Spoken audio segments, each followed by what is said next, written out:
Oh. Oh. Right.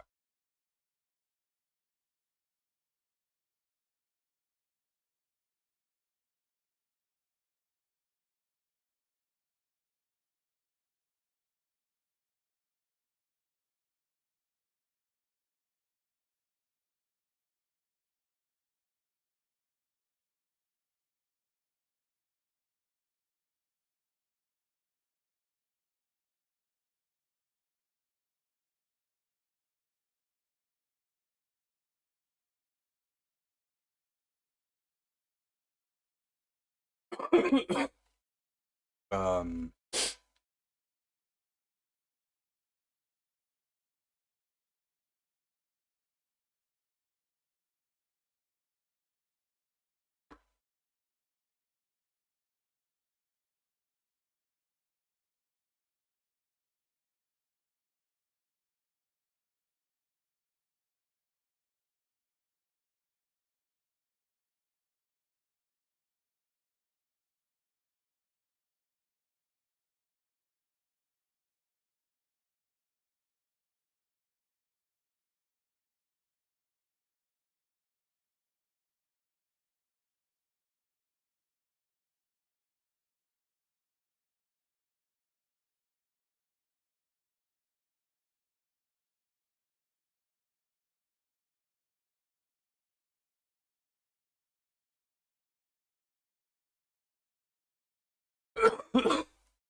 Should I change that? I think I'll.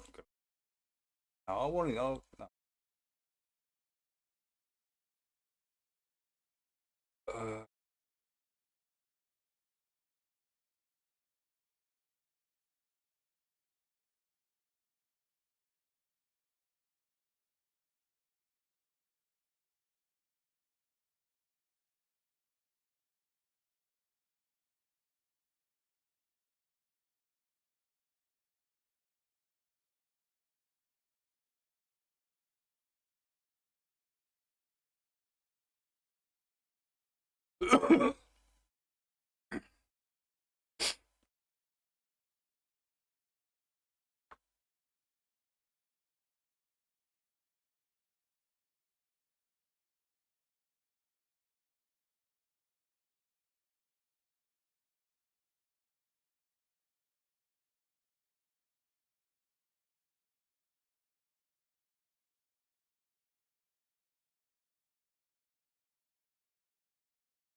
I do.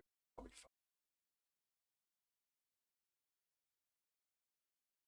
nonsense. Do, do,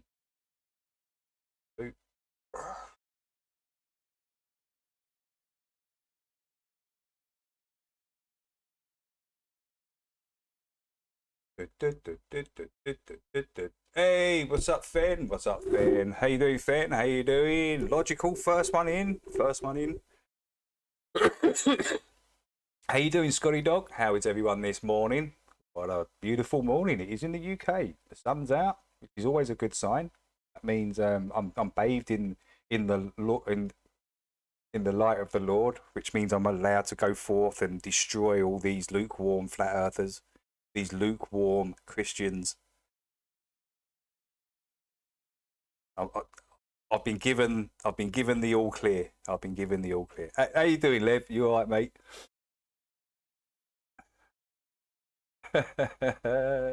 How is everyone?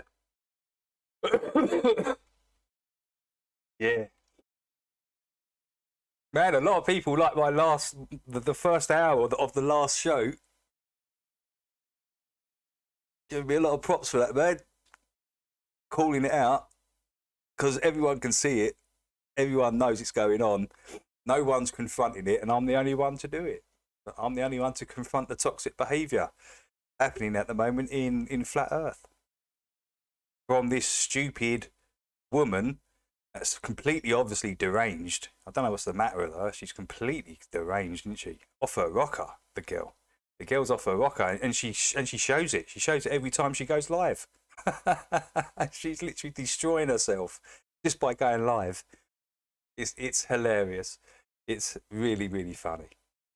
You know, these lukewarm Christians pretending to be something that they're not. Do you know what God said to them? You know what God said, what he's going to do with lukewarm Christians? I will spit you out of my mouth. Mm-mm-mm. So when you got PJ and Vicky walking up to the kingdom of heaven, God will be standing outside those golden gates, pointing away, going, no, no lukewarmers here. No lukewarmers here, unfortunately, you two. You know, crackhead and alcoholic. There's no, we don't do lukewarm here. Right? And that goes to the rest of you. When you turn away from someone that's sinning and you turn away and you let it happen, you're lukewarm. Lukewarm Christians go straight to hell. I will spit you out of my mouth. That's what he said. And that goes for all of you. All of you that's let this happen, that you know it's going on, you are lukewarm. He's going to spit you out of his mouth. You won't be going into no kingdom of heaven. And he say, Vicky, you are definitely going to hell. You are one-way ticket to hell. And she'll be grabbing hold of PJ's arm so hard that she's going to take him with her straight to hell. PJ's probably ain't done half of the shit that she's done, you know, and he's just, because he's attached, God might have forgiven him. Okay, PJ, we can see your faults here. We know you've been slightly lukewarm, but we're going to give you a chance. But your woman, she's straight there, straight to hell. Satan, we've got one for you, big, fat, and full of gravy. Straight down, and she'll be holding PJ's leg so hard that PJ's in hell. See, these people that repent and that, they fear hell, they fear that so much. And for them to be lukewarmers, and what it says in their book about lukewarm Christians, in their book, it says, I will spit you out of my mouth. I will spit you out of my mouth. That's crazy for you Christians that are professing to be holier than thou, doing a bunch of demonic shit in the background. That is crazy for you. Not for me. It also says in that book, God doesn't mind hot or cold. He doesn't mind hot or cold. If you're a hot Christian or you're cold and you say, no, I'm not religious, God loves that honesty. He loves that honesty, but he doesn't like this lukewarm nonsense. What we're seeing around at the moment between these so-called holier than thous, so-called Christians spewing out verses every 10 seconds. But what they're really about is just going around, hovering around people's chats, banning them for no reason. Banning them because of words. They're literally the word police. And God told me to strike them down with the strike them down with the sword of truth banner. You can go forth and slay. Go forth and slay. We don't allow these lukewarmers in the kingdom of God. Oh. Hey, Based Matthew, how you doing? How you doing? Who else is coming? Everyone wants to go to heaven, but nobody wants to die. Good point, Simon. Um, Go to the shop ban and get me some. I've got a wait. Oh no, I've got to go and get some milk and some coffee. Actually, I do have to go up there. Unfortunately. Hey, Matrix, what's up, man? Hope you well. So yeah, me just being, brutally honest about this and just being honest and upfront about it, people seem to vibe with that. They like that. They like that honesty. They don't like this backhand stuff that's going on with these Christians in Flat Earth. No one likes it. No one likes it. Literally, they're putting up with Vicky. That's what they're doing. They're putting up with her because of PJ. That's what they're doing. And it's disgraceful, them turning a blind eye to all this. You know, um, I'm not rude in anyone's chat. I am not rude in anyone's chat. I don't be rude. I might use some profanities like some swear words because that's the way I talk, right? But I'm not going out of my way to argue with people and get on people. I just don't do that. I have fun. I respect people's chats. So when I go into someone's chat and then the next day I go in, my wrench is taken away for absolutely no reason because of something that I said 3 weeks ago. And then what I said 3 weeks ago was biblical flat earthers are limited in their thinking. And I gave my explanation why. Because they're stuck on four corners, four pillars, with a circle in that square with a red molten firmament on top. None of that is true. None of that's been seen. None of that, we have that zero evidence for any of that. Zero. Oh, the red molten glass. Well, the glass that does fall out of the sky, what colour is it? We've all seen it. I've shown the videos millions of times. It's that beautiful blue colour. Where's this red molten glass? So the model you're putting forward is nonsense. And it's a fact. It's true. We was trying to make this point back in 2015 when you guys tried to come in, and we had to ban you back then. We had to get rid of you because of the toxicity coming out of these Christians.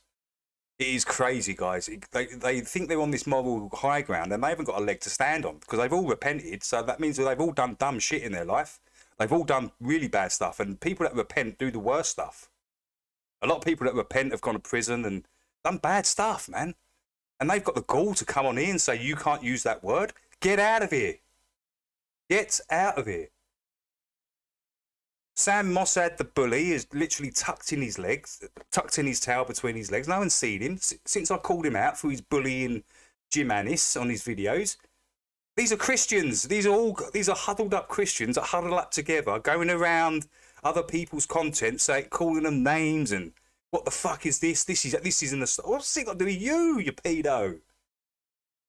We all know about your group of people and what they do to them babies when they circumcise them. We all know what the rabbi does.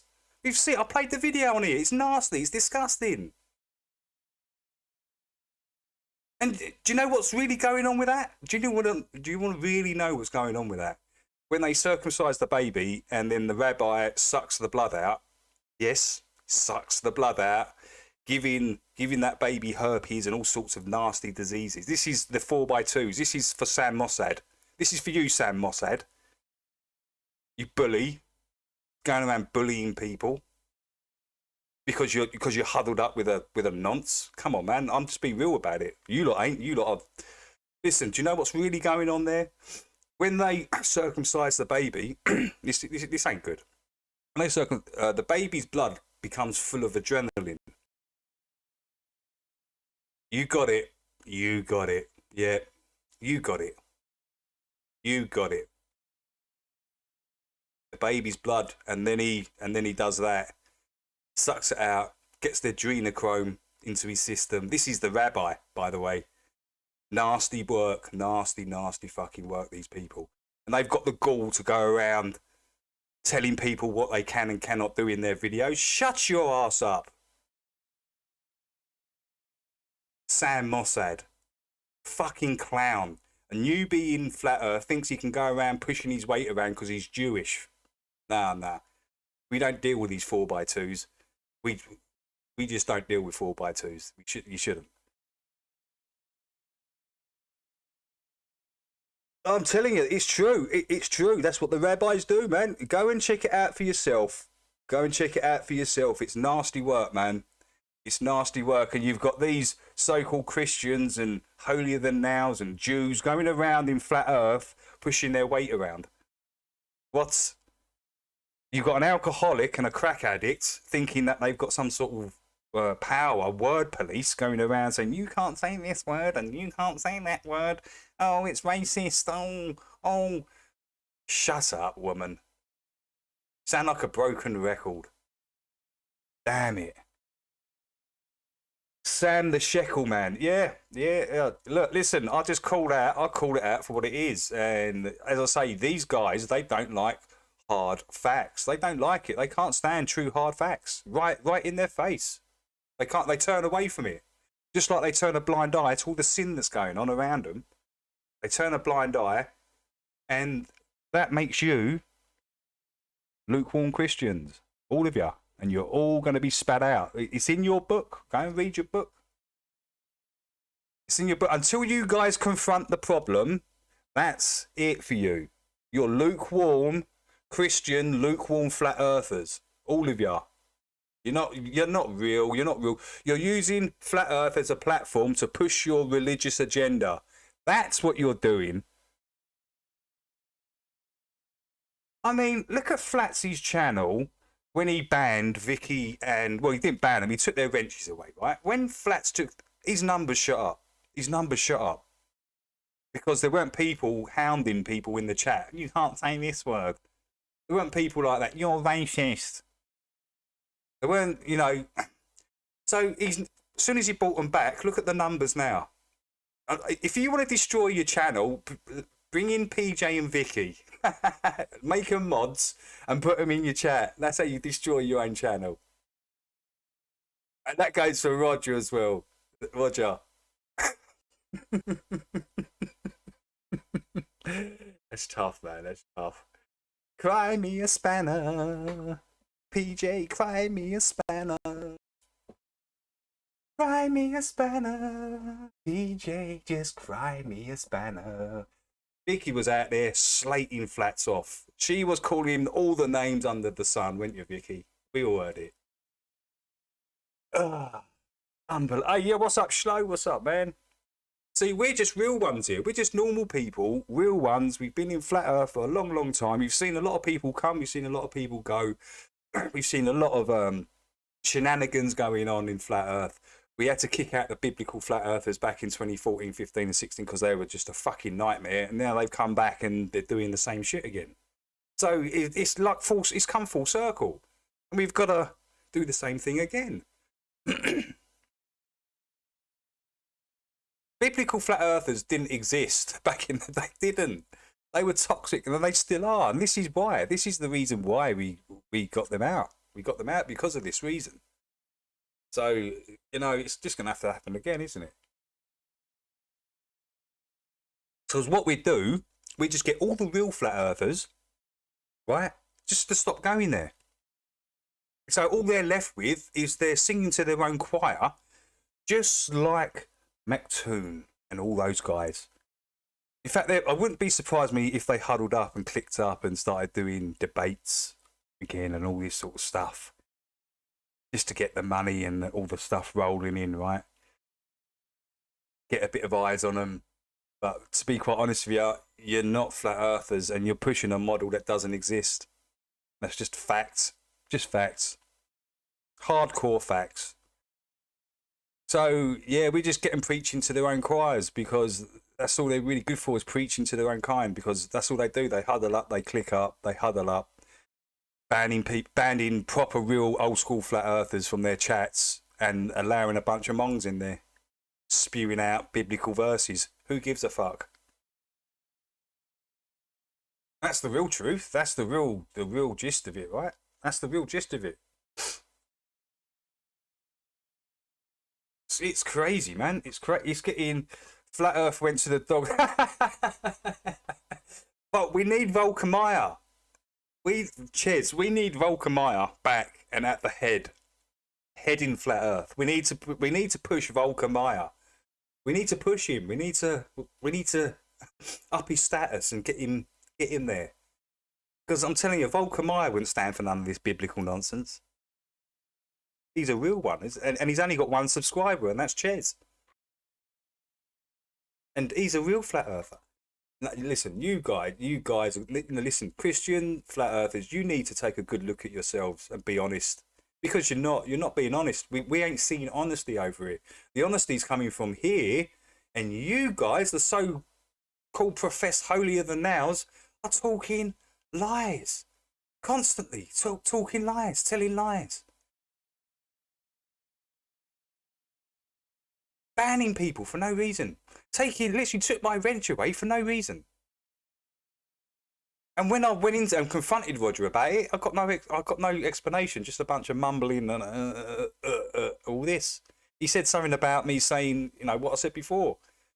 I said biblical flat earthers are limited in their thinking, which is a fact. It's true.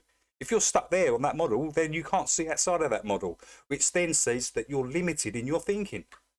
You can't go outside of that model. I don't believe in models. I can think what I want. So my mind can be expanded out and we can go into all different sort of areas. But you guys, you're in a cage. And you need to hop out of the cage, guys, very quickly, or you're going to be stuck with that.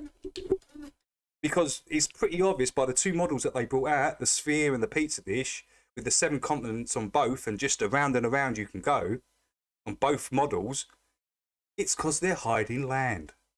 Very, very obvious. But you say that to a biblical flat earther, oh, no. 4 corners, pillars, domes, circles, and red molten firmaments. All right. Unbelievable. Bring back...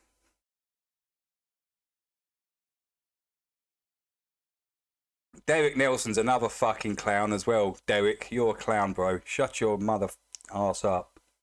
We're sick of these people, right? They haven't got a clue. They're talking about topics we talked about in 2015. They're literally regurgitating everything that we done in 2015, and they're doing it today. It's like I'm in like some sort of flat Earth Groundhog Day. It's really bizarre what they're doing. Really, really weird. And you know, listen, I will go in on all these guys because I've been given the all clear. The higher ups have said, Banner, go forth and destroy. Go forth and slay with the sword of truth. Because they cannot come back to you. They cannot come back to you. If you're telling the truth, they've got nothing to say. They've got nothing to say. Just like, you know, Sam Mossad tucked his tail. He's been on Mikey Smith's show like for the last 3 or 4 times.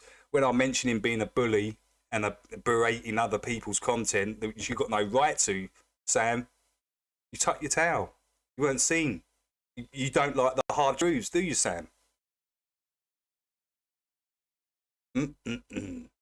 One by one, I will go through them all. One by one. One by one.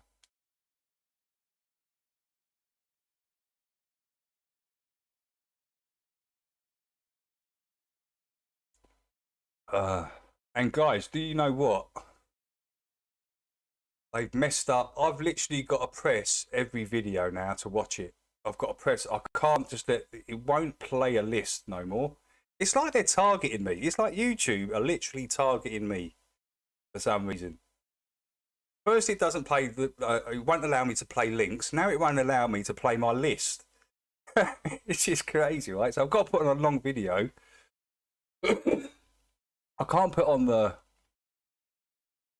Can't put on the music until I get back. So I've got to put on quite a long video until I get there and back. So I'll show you guys now. Let's just watch. Let's watch that.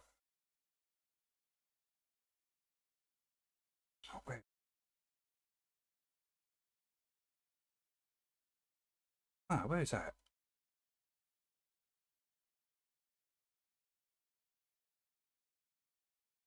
Oh, there you go. All right, we'll watch these. So I press on it. Oh! Just our common sense, everyday perception. How comes that displayed? Maybe it's something to do with the ads or something. Let me just check this out.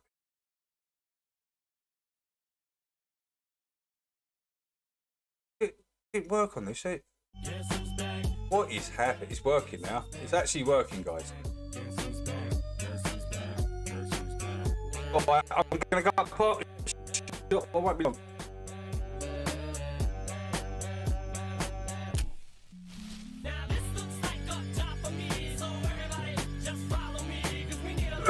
Seen this, right? Let me just move it on. I want to see if it goes, if it plays the next one. Oh, it does. What's going on? I think it's something to do with the ads. It's got to be. If it's part of the show. Welcome to the show. If you don't know, it's part of the show. Didn't they teach you to reach for the stars while opening up the bars and keeping you chained down with mortgage bills and cars? Vaccines for your arms, kids sounding like supercharged, caffeinated hate-filled scars and rage quit repertoire. So yeah, that's the new name for these guys: lukewarm flat earthers / Christians, or lukewarm Christians / flat earthers. Galloping wars, no remedy can save the lost. In love with the yarn, I'm tired of walking into refracted shards. Poor science displayed by disgusting bards. Soaked in sin with your dupe is delight and a new hand of cards. Been so long, seems like for love I'm just too hard. I'm just too hard. I said, welcome to Righty. I'll be back soon, mate. you don't know if it's part of the show. Welcome to the show. If you don't know, you don't know. Intoxicated ape. Right, back in a sec. Believe you're spinning in space while you have no shame or grace. It's a disdainful state I used to contemplate, how to save myself from my own self-hate. Wonder why I was even made with a dreadful fate, forced to try and awake with a full plate. No one to help me stay awake or educate. I've had to liberate and fight through hidden gates. But my brother, heaven could never be late, and rockets don't work in space. It's all fake. The show is on Mars. It's a joke, but you're too far gone. It won't be long. Fepe's beak is strong. We have our song and we march along like streams of knowledge leading to God's holy pond, and lives of truth that hits the bong and sings the song, turns mankind from the wrong. We come in peace with a holy gown and all of us wearing our holy crowns. Said the earth is flat and we probably just won't get along, just to go along. I said, welcome to the show where you don't know if it's part of the show. Welcome to the show. If you don't know, you don't know.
upside down and zoom in on the people walking round.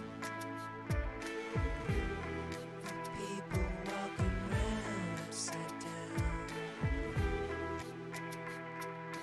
You got a balloon, I got a balloon. Boats reappear with zoom, they reappear with zoom. The horizon line is flat, center sky it looks the same through the lens of my senses. At peace upon the plane.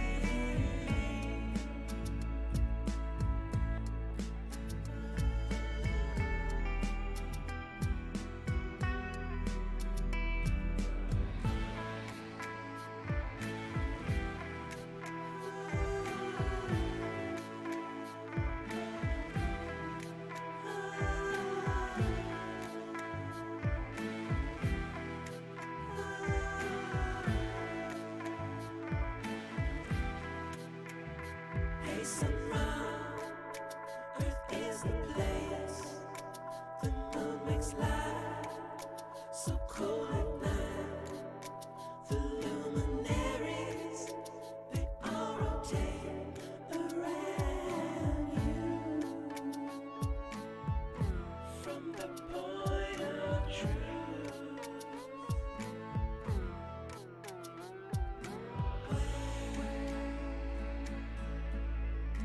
where is the curve?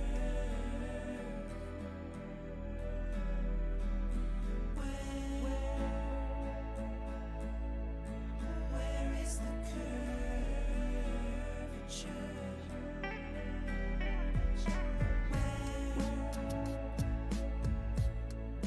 Where is the curve?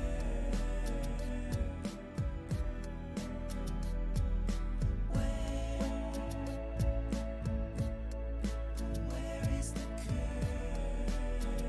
curvature?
Well, let me tell you something about the space station. It's only really there in your imagination. That thing ain't real. It's science fiction. It's there to feed your space addiction. Those astronauts are not in space. It's written all over their stupid face. See, I can spot a lie from 100 miles, and I can spot a fraud from the way they smile.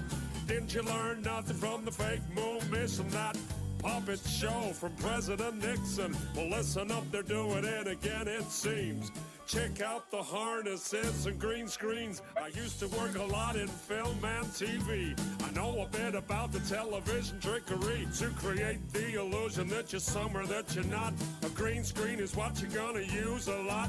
Or if you wear a harness and attach it to the ceiling, the illusion that you're floating is what they'll be believing. All you're watching is a puppet show, yeah, the whole world's a stage. Astronauts, they're actors, of course, and yeah, they all get paid. Look at me, ma, I'm floating in space. No, you're not, you're lying to the human race.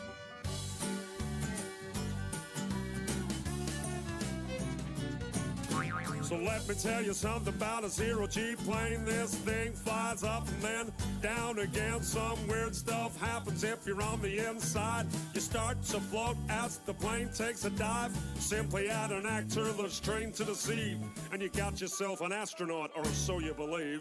Plane flies up and that's everyone's cue. Then action, we got some deceiving to do. Plane flies down and then everyone knows to start the ISS live show. Floating in a plane with zero-G, but you only see astronauts on your TV. All you're watching is a puppet show, yeah, the whole world's a stage. Astronauts, they're actors, of course, and yeah, they all get paid. Look at me, ma, I'm floating in space. No, you're not, you're lying to the human race.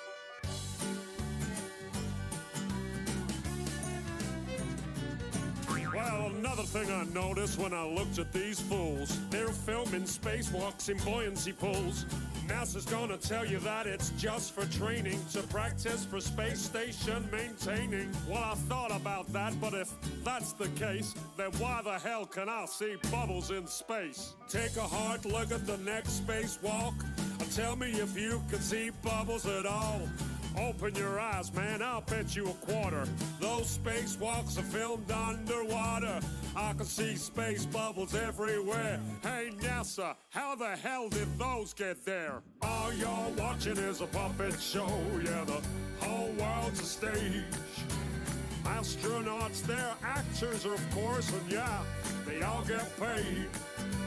Look at me, ma, I'm floating in space. No, you're not, you're lying to the human race.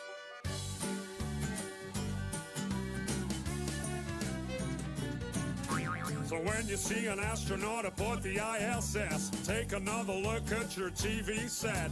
They're pretty good at faking, so you gotta look close. Pay some attention to the... We're back. We're back with a huge bag of crack. Yes, we're back. Oh, yes, we're back. We're back. We're back with a huge bag of crack. Yes, we're back. PJ's back. PJ's back. PJ's back with the huge bag of crack. PJ's back. PJ's back. Vicky's back. Vicky's back. Vicky's back. It's just huge. Vicky's back. I'm sorry, I can't help myself. These clowns, they give me so much ammunition. These clowns give me so much ammunition. They don't realise what they're doing. They just don't realise. Right, where are we at? Big shout out to everybody in the chat. How are you guys? Slow Jack, Jim, we got Honor in there, we got Levs in there, Jeff, Graham,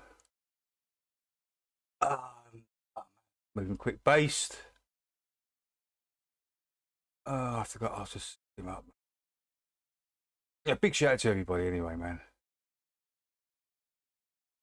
Yeah, those rabbis, man. Honestly, those rabbis, they're nasty. Oh, we've got no. Mic check. Can you hear me, Shlo? Yo, Sketch is in the house. Sketch is in the house.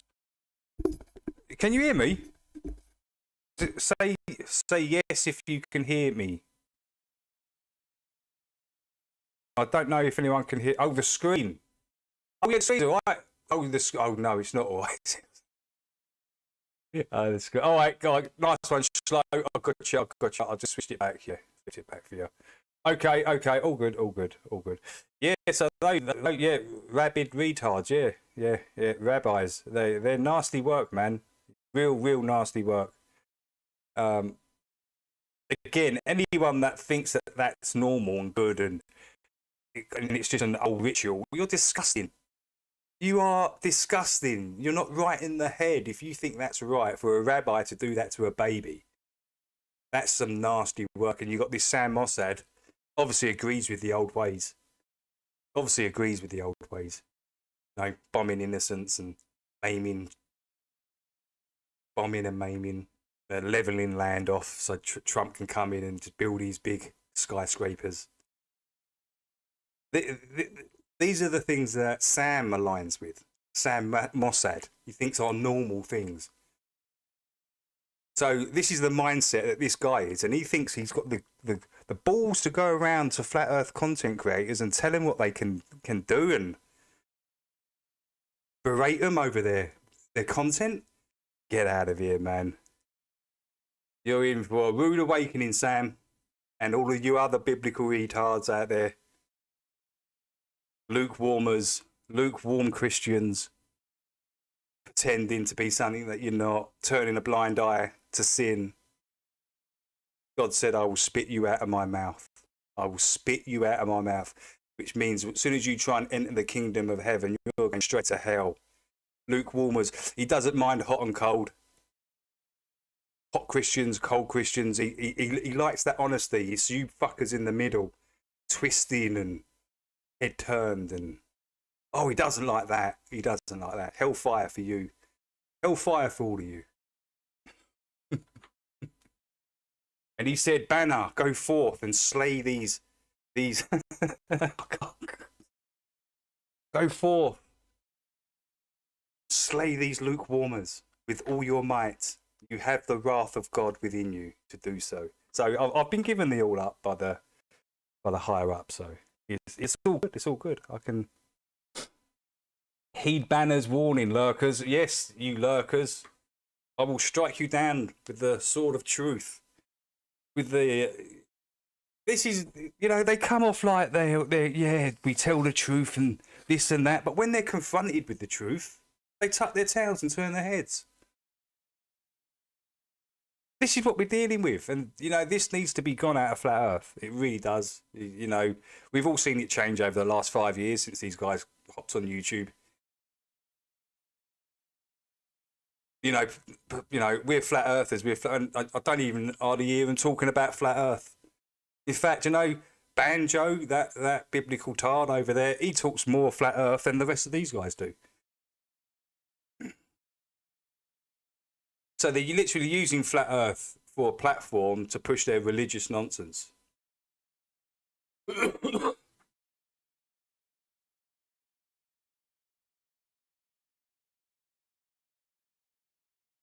Take a trip to India and you will be shocked how the Jew tourists treat the local people, because they don't have any respect. They think they're Goyim, Simon. Goyim, slop shit on the end of their shoe. They're not worth it. They would go out and happily rape and murder those people and feel no way about it.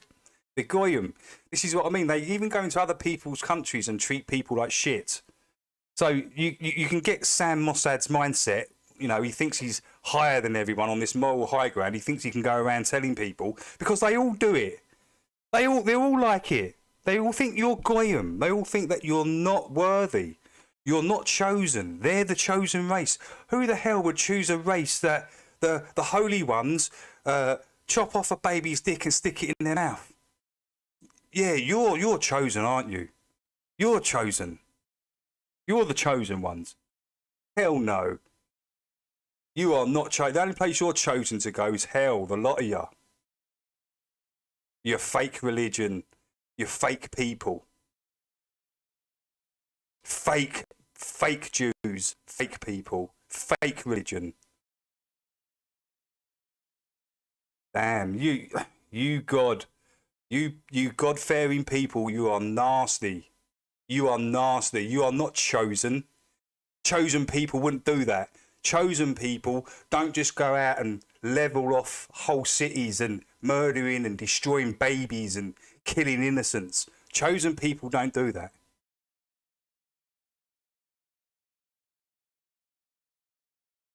You are nasty. The whole of your clan is nasty.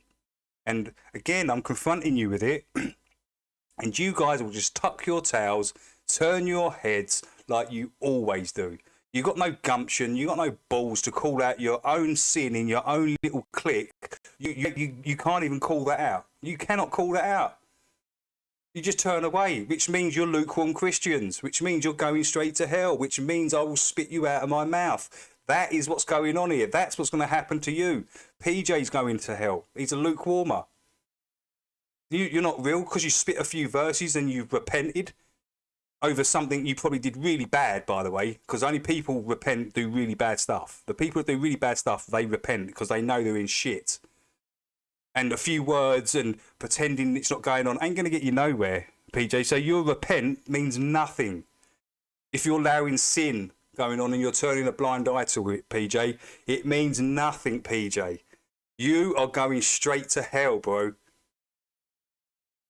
See, this is the way you talk to them in their language and they might get it. They might actually get it when you talk to them in their language. I'm not religious. I'm just honest. And the higher up said, we like that honesty, Banner. We like that honesty. We don't like these lukewarm Christians. So here's the sword of truth. Go forth and slay. Go forth and slay. So that's what's happening at the... It's too easy, man. It's too easy. These guys are giving me so much energy, so much ammunition. Energy and ammunition. That's all I need. That's all I need. And these guys are giving it to me by the bucket load. They're literally coming up to me with buckets of energy, wheelbarrows. I've got to stop. Right, let's get on with the show, man. Right. I'm probably going to just mention these two clowns in my next thing, and that's going to be it. I'm done with all these biblical flat earthers. I'm going to probably call them out every now and then, like we do with the Globers, because, listen, these guys ain't it. They're not it. They're full of shit, and they talk bollocks. Let's crack on. Good look at the whole damn thing. These lying bastards are just puppets on a string. It's all a big science fiction puppet show. The game's up, assholes, cause we all know. Thanks for the show, NASA. It's been a blast. Now take your fake station and shove it up Your ass. All you're watching is a puppet show. Yeah, the whole world's a stage. Astronauts, they're actors, of course, and yeah, they all get paid. Look at me, Ma, I'm floating in space. No, you're not, you're lying to the whole human race. All you're watching is a puppet show, yeah, the whole world's a stage. Astronauts, they're just actors, of course, and yeah, they all get paid. Look at me, Ma, I'm floating in space. No, you're not, you're lying to the whole human race. Man. All you're watching is a puppet show, yeah, the whole world's a stage. Astronauts, they're actors, of course, and yeah, they all get paid. Look at me, Ma, I'm floating in space. No, you're not, you're lying to the whole human race. All you're watching is a puppet show, yeah, the whole world's a stage. Oh, we haven't heard Coffee in a Joint for a while, man. I need to... Some of these old ones, I do like this. I haven't heard this for ages, Coffee in a Joint. It's because we haven't got through to it. That's why. Because I've been waffling on for like the first half hour now. Like, experiencing interruptions.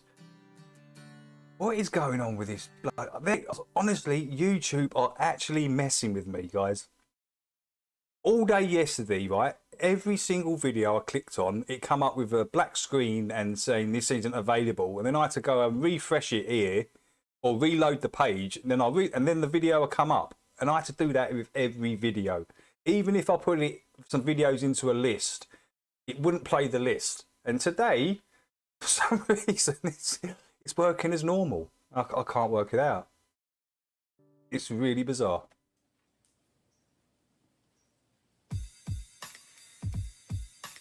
Some old school. There we go. Get some volume going.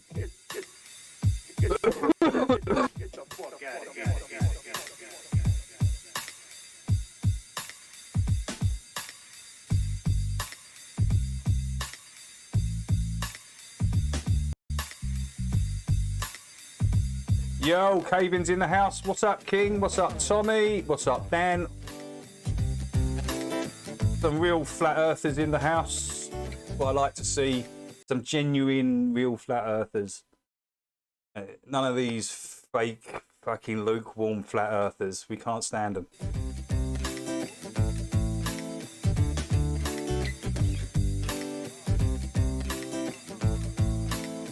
Hey, Kevin, come on over here and tell them what time it is. Okay.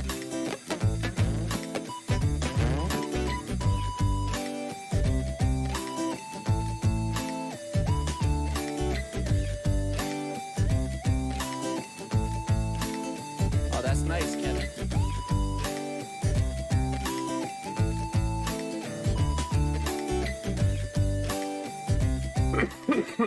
All right, now get out of here. I got this feeling inside, can't find no balance in my mind. I must be missing the point. I need a coffee and a joint. I got this feeling inside, can't find no balance in my mind. I must be missing the Ches, we gathered that. Yes, we gathered that, Ches. point. I need a coffee and a Ches is selling his merchandise. Everybody, go to Ches's page. He's got a shitload of merchandise, a big warehouse full of merch. Like Jaren, remember Jaren's warehouse full of merch. Ches has got one twice the size. So he's got a lot of merch to get rid of. You can sell it in the chat if you want, Ches. joint. Coffee in the joint, coffee in the joint. Yeah. Coffee in the joint, coffee in the joint. Coffee in the joint, coffee in the joint. Coffee in the joint, come on, man. Yo, higher than an F-16 in Walgreens. Trying to find some eye drops at the bottom of the Listerine. Well, I'm Mr. Clean when I step on the scene. But yo, how did I get here? And what does this all mean? The last thing I remember was way back in September. Johnny had a doobie, it was groovy full of pleasure. But I probably didn't measure the amount I should have taken. Now I'm standing on the feeling. Right, let's see what we've got down here for the bids, man. I think I put anything on there. We dishing out delectables a year. They remember putting anything on there. It's amazing. Now come and get this slice. And if they try to take my herb, I'll say, take my wife. But Kevin, you're not married. Oh shit, it's getting scary. Look, I'm space mixing up thing. my history. My memories are buried. And I don't have a clue what's real or Imaginary. So take heed, my children, cause this story's cautionary. Yeah, I got this feeling inside. Can't find no balance in my mind. I must be missing a point. I need a coffee and a joint. I got this feeling inside. Can't find no balance. move from playlist. I mean, Be missing a point. this is what I mean. Do you know the Sororsa video I played like 3 weeks ago? When it first come out, I played it, right? A flat earth video talking about trying to find the extra lands and going and exploring it and all this. And PJ played it 3 weeks later. Didn't even know it probably existed. And you've got... No one's played it. Who's played it? What biblical flat earther has played this? Except for PJ in like five parts or something. Over like 10 weeks. I mean, it's just ridiculous, guys. That proves to me none of you watched this. And that's saying a lot. That is saying a lot. And you try listening to a biblical flat earther get their head around the extra lands. It's hilarious. The excuses and nonsense they come up with. It's just hilarious. I don't vibe with the moon map whatsoever. I don't think that moon map exists. You know, whatever you think about that, it's up to you. But one thing that does exist is the extra land. That does exist. And this plane is a lot bigger than what you think it is. It's enormous. It's so big you can't even fathom it in your head. The actual scale of the size of the plane compared to even Mount Everest on the sides of the plane is a tiny little pimple. It's nothing. Nothing. You wouldn't even see it if you was elevated high enough and you could see the whole plane. It would look dead flat. That's how big the plane is. But when you're in it, on it, the plane, and you're looking from the scale of human beings, it looks like there's hills, valleys, and mountains. Depends on your point of view. If you can observe the whole thing, it's going to look flat. If you're on it, it's not going to look flat, is it? I mean, that's pretty easy to work out, figure out. It's not a hard thing to come to, right? It's just a matter of scale and point of view. How much of it you can observe at once. Coffee in the joint, coffee in the joint, what? Coffee in the joint, coffee in the joint. Come on now. Coffee But yeah, in the but joint, coffee in the getting back to this, no one's played it on their side. No one's played this. A mind-blowing documentary about trying to find the outer lands, and coffee. no biblical flat earther played it. Except for PJ, right? He played it weeks after he found out it existed. Probably. Probably thought, oh, I need to keep up the flat earth pretense. I need to make out I'm still a flat earther. Oh yeah, I'll play this. I'll play. I'll play Saosa. I might even sign up and be a crew member. No, we don't allow junkies. Sorry, PJ. Standing in the corner of the kitchen by myself, eyeing up the pop brownies on the top shelf. I'm thinking maybe just a nibble or do, but I didn't eat dinner, so I gobbled down too. Oh, PJ say, what about my wife? And the captain will go, hell no, man, I need another fucking boat full of fuel to carry that long.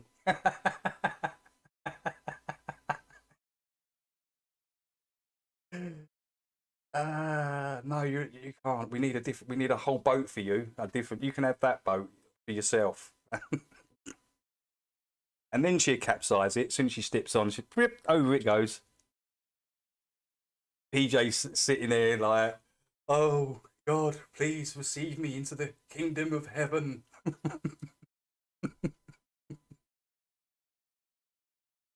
I'm sorry. I'm not sorry at all. fucking bluish. Yo, I got to keep this conversation fluid. Yeah, too high to function. I'm feeling like a clown at a funeral luncheon. I'm a goner, man, I've reached my marijuana maximum consumption. Yeah, goddamn hors d'oeuvre, threw my knife for a curve. But I could be the hero that this party deserves. So I boot and rally, sink the last cup. Turns out it was my team's cup. Fuck, I got this feeling inside. Can't find no balance in my Not to you, Honor. Honor, not to you. No, it's not to you, Honor. You know that. the point. I need a coffee and a joint. I got this feeling inside. Can't find no balance. What was I doing? Well, I got distracted by Honor. What was I doing? I need a coffee and a joint. Coffee in the joint, coffee in the joint. What? Coffee in the joint, coffee in the joint. All right. Coffee in the joint, coffee in the joint. Yo, what? Coffee in the joint, coffee in the joint. Yeah. Coffee and a joint, coffee and a joint. Everyone, coffee and a joint. Coffee in the joint. Coffee in the joint. Yo, that's right.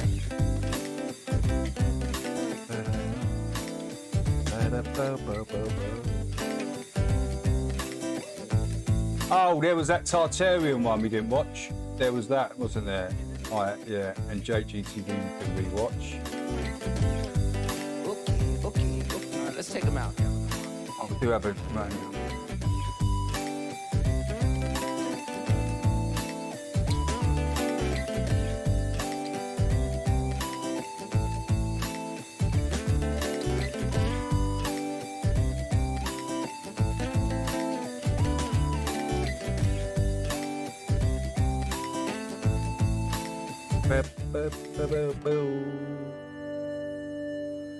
Man, I'm terrible at smoking weed. That's okay. I'll handle it. Thanks, you. wonder if that's going to flip straight over. Gonna take us like way far. It's like S to the UGAR. Sugar Shack gonna take us like way far. Yeah.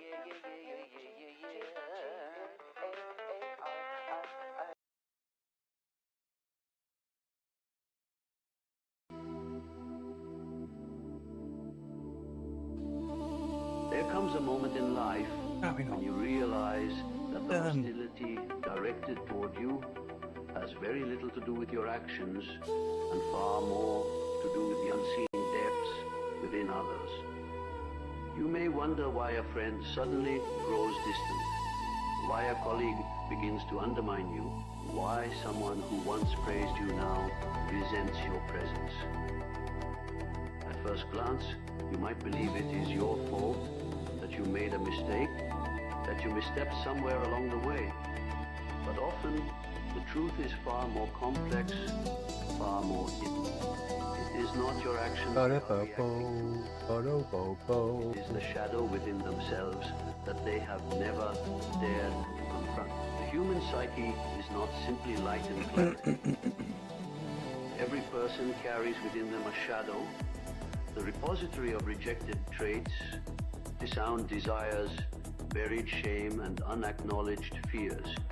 The aspects of the Yeah, I know, Ches. It's tough to make integrating them, an AI rap song, the unconscious. right? If Yet the shadow never disappears. when the program itself is kind of generic, it does it like a generic way. Yeah, you can kind of mix it up and stuff and the moods and all that, but the basic song always comes out basically the same, man. Yeah, I found that out myself with the AI. I mean, it's good. I find the AI stuff better to do like if you want to like diss somebody, it's better to use it like that. And just because it's not too serious, you know, you're gonna get when you do write. See, I write the raps. I actually write them down. I'm not going to a rap generator thing and doing all that. I'm writing them down. And sometimes the AI can pick up. The AI can what you write down as a rap and you've got in your mind. The AI will rap it completely different. And it was just like, what are you doing? It's pretty simple. And it can, yeah, it kind of doesn't. Yeah, they all kind of sound the same. I know exactly what you mean, man. I know exactly what you mean. As I say, I don't really use it for flat Earth stuff, man. I use it to do diss records. Like the diss record I'm making for PJ and Vicky right now. Hilarious. Absolutely hilarious. Out soon, guys. Out soon. AI videos are great, aren't they? You can manipulate. We've got a good year ahead of us. A good year. It lingers, waiting, heavy and silent, until the right trigger calls it forth. And that trigger, more often than not, is another person. You may become the embodiment of what someone has denied within themselves. Perhaps your confidence highlights the insecurity that they cannot admit. Perhaps Yeah, I don't copy no. I don't need to copy nobody. I don't need to copy no one. I can actually write raps. I don't need to copy anyone. It's the AI machine that's the generic thing in it all.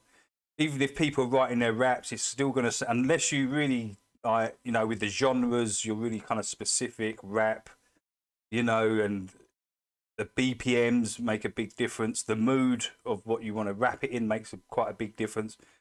And you can kind of change it up a little bit, but I know what you mean though, Ches. It does sound a lot alike. exposes the laziness they have hidden. And it only sounds because people can't write raps. You know, raps are meant to rhyme, not just spewed out words. Perhaps your compassion reminds them of their cruelty, or your freedom reveals the chains they have willingly locked themselves. They can't. When this happens, they do not. They can't write diss music. None of you globetards can write it, especially like me, because I come from that game of battle rap, battle rapping. That's what I was into for years, and that's where you learn how to rap properly. That's where you learn. And that's where you can go character assassination, personalise your raps towards a certain person character and mould the whole rap around them. Just like I did with the Duffy. Do you remember that Duffy diss song? That's all aimed towards Duffy and that little clique and satanic and Masonic, and it's all in there and it all rhymes. The whole thing rhymes and you all kind of understand what I was saying in it because the imagery backs up what I was saying. And when I'm writing raps, when I'm writing raps, I'm thinking of the video as I'm writing it.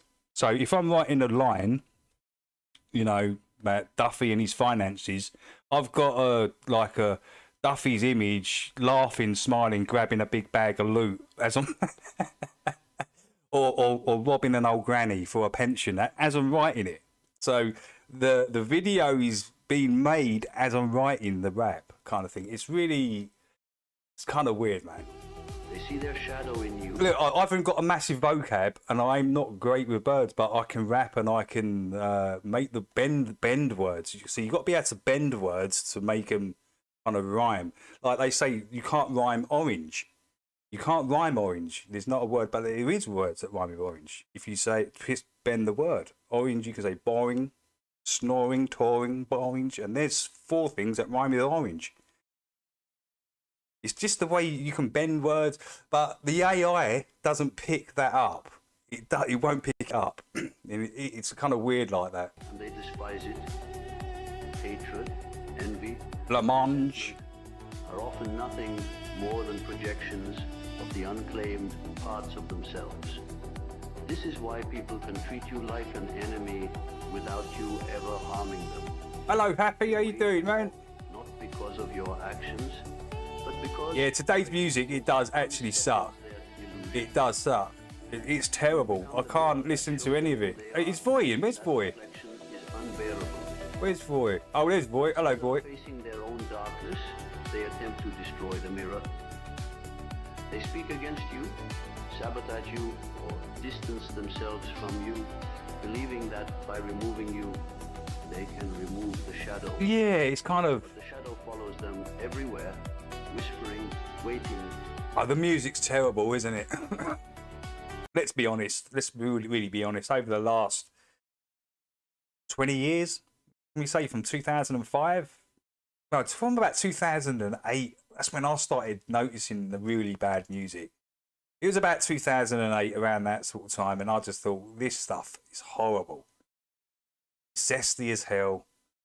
A lot of nonsense going on in these videos. I mean, they're not telling stories no more. They're just pushing drugs, money, and whores, and all this sort of diamonds and all this stuff. And in reality, they are, for half of them, all fucking broke.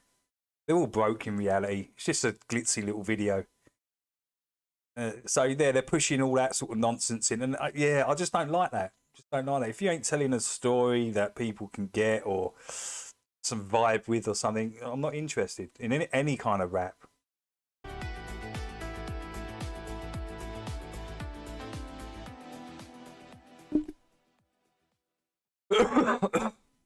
But just the music in general, it's like they ran out of ideas. That's what it seems like to me. They ran out of ideas, and they've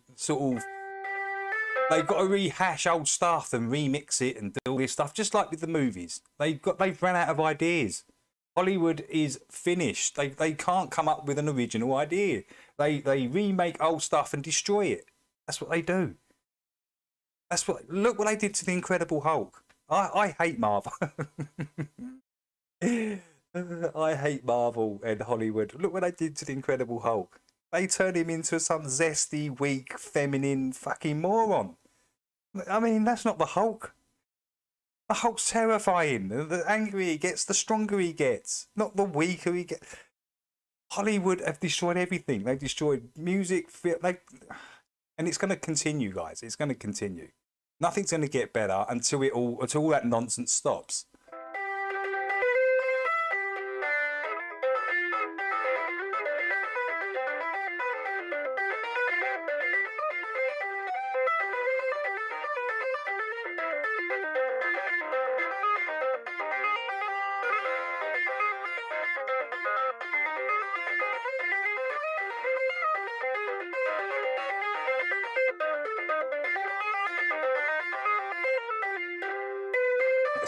It was awesome. It was good at the start, Ches, because you started it.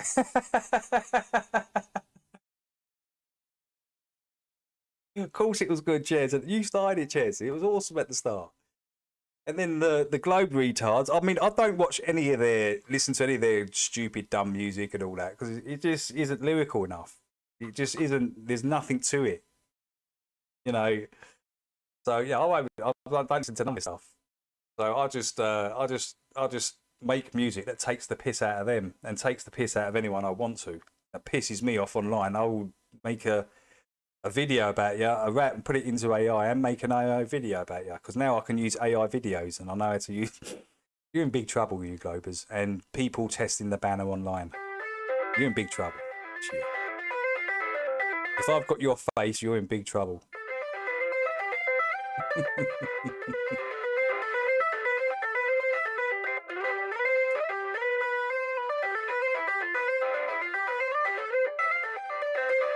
Don't you like this? Don't you like Dr. B's guitar skills? I think that's pretty crazy, man. Honor, can you do this? Can you do what Dr. B's doing now?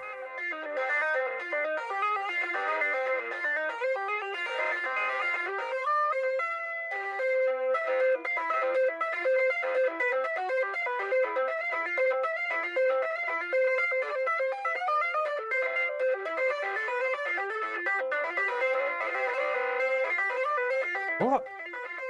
What's nothing wrong with his fingers?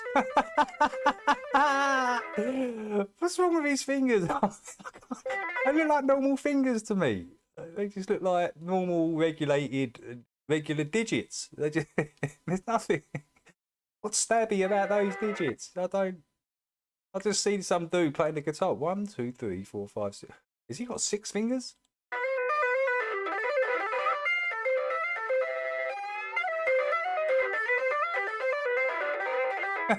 What is Honor talking about, man?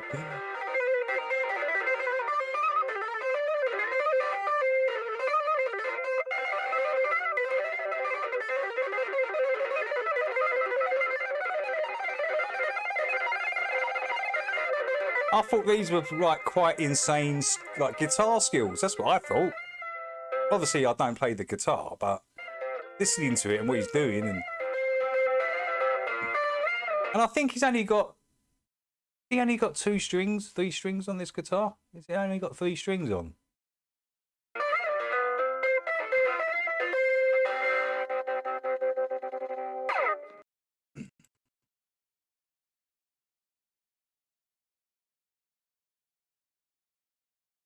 I'm expecting this not to come up, this one.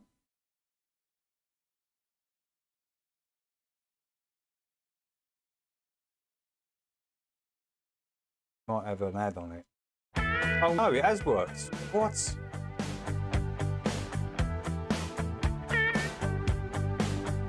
Well, I won't back down. No, I won't back down. You can stand me up at the gates of hell, but I won't back down. Yeah, it seems like PJ and Vicky got it in for you as well, boy. They don't like you, boy. Telling ya, when you was saying to Roger when you was in his chat and you was going, I think I'm banned from the chat. Those two come in and said, yeah, we did it because Voi's this and that, and we don't like Voi's words, what he says, and so we did it. Yeah, the 2 clowns did it, boy. And then they got into Roger's ear because I called them the word police. I called them the word police, and then I heard PJ going, it was only on for a split second, but I heard PJ going, well, if that's the mods that you, and then it went off. So obviously he was in his ear. And then I go back the next day and Roger took my wrench away because I called them word police. How pathetic. It's just, it's pathetic, man. It's pathetic. It's not, look, I wasn't bothered about the wrench. What I was bothered about was the reasoning behind Roger taking it. That's what I was bothered about. And we never really got to it. He come up with some lame excuse. Oh, you said something about biblical flat earthers. I said that 3 weeks ago, Roger. What are you talking about? No, I'll stand my ground. Won't be turned around. And I'll keep this world from dragging me down. Gonna stand my... Boy, you need the sword of truth. I've been told by the higher ups I'm allowed to go forth and destroy these these lukewarm flat earthers stroke Christians. I'm allowed to go forth and slay them down with the sword of truth. The first one I've got to slay, I've been told, is Sam Mossad. Sam Mossad, you're first. You're the first on the list. And then I've got to go down the list of six of you. 6 times 6.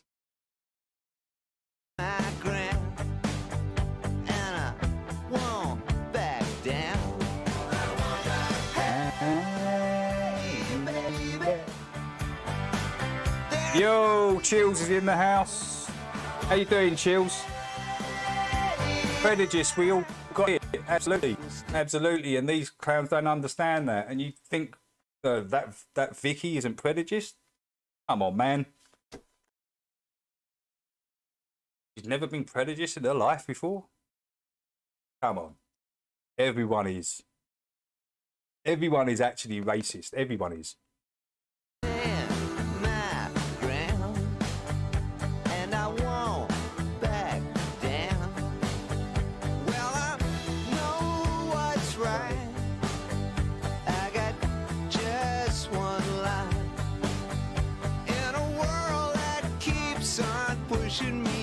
Hey Yannick, welcome in, welcome in. I've never seen racism in my chat. I've never seen it. I've heard seen the word Paki and Pakistani in there and all this sort of stuff, but I've never seen outright racism. I've never seen it. No, I might be wrong. I might have not seen something and I haven't seen it and it's happened, and maybe I haven't seen something, but I haven't actually seen. I've seen that. I haven't seen outright racism though. I've never seen it in my chat. Again, I'm going to say this again and reiterate it. I might have missed something. I'm not always in the chat. It's what you got to realise. I'm not always in the chat, looking at the chat. And I might have missed something that's gone on and maybe something I haven't caught up on. But personally, I haven't seen it. Listen, my mum's African, man. I would not tolerate real racism in my chat. Not tolerate it. Absolutely not. I grew up with it. In my face all the time. I know what it's like. I know real stuff. I know the real racism, not just words. And words are nothing. Words are nothing. Words are powerless unless the person receiving the words gives it power. Words are nothing.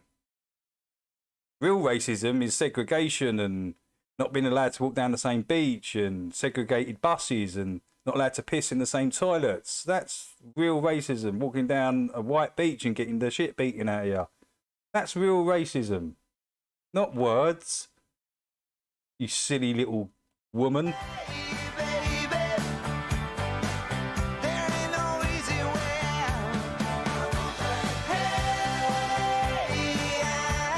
Yeah. Absolutely, boy. Absolutely. My mum's South African. Boy, coloured South African. My whole family, they come over here in the 60s, and 70s, and they come from the apartheid, right? It was bad then. It was really fucking bad. It was still going in the 70s, right, boy? It was still going in the 70s. So I think into the 80s, it was still going. And a lot of my family was still over there. It was only my granddad and my nan that decided to get out of there and come to the UK. But yeah, I know it firsthand, boy. You've probably seen it firsthand as well, boy. I mean, you're Dutch, right, boy? And there's a big Dutch settlement in South Africa.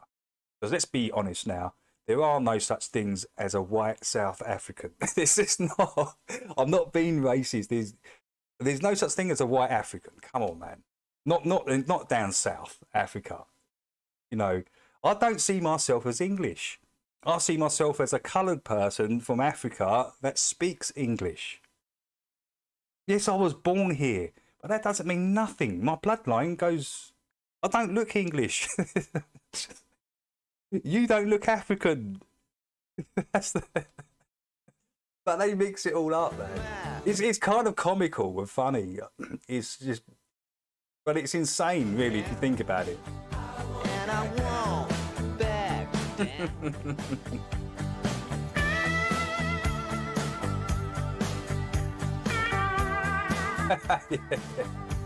Yeah. I laughed at that song. I've never seen a nice South African. I laughed at that Spitting Image song when I was young, and I'm a half South African, but it was funny. It was funny, But yeah, who was it back then? De Klerk. Was it President De Klerk?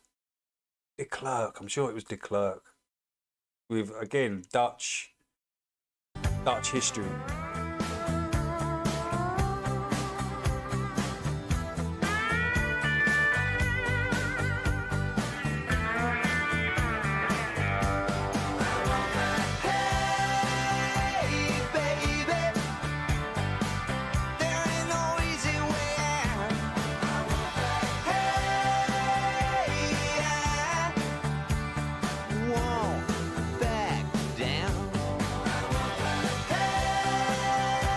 See, listen, you've got to allow people to talk and express themselves, even if you don't like it. If you don't like that, that's your problem. You can't go around policing people what they say in other people's chats, free chats. It's, it just doesn't compute with me. I just don't get that. Even if it is like a bit saucy, you still got to let people say their thing. You don't have that power over people to tell them that they can't. You don't have it. You might have it in your little clique, in your little group, but outside of that, you're shit. You're nothing.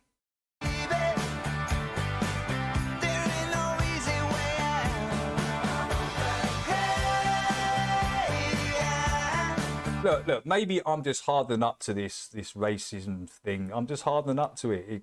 The words don't affect me. Now, in real life, they don't affect me online. They don't affect me like people saying things in chat and all that. I've been called what did Mark Taylor call my mum? A jungle bunny. That's what he called my mum. He said, your mum's a jungle bunny, nigger, or something like that. He said to me, this is Mark Taylor back in the day. And, just thought, mate, it's nothing. You ain't going to affect me, because I know in real life, if you said that to me, things would be different, right? If you stand in front of me saying that, then it'd be different. But online, where they're just words and people want to wind people up and say things to other people just to piss them off, doesn't work. It's just a game online. And listen, when people get emotional and, get in their feels over some words online, that's your problem. You've got a serious problem. We'll stand my ground, and I won't back down. No, I won't back down.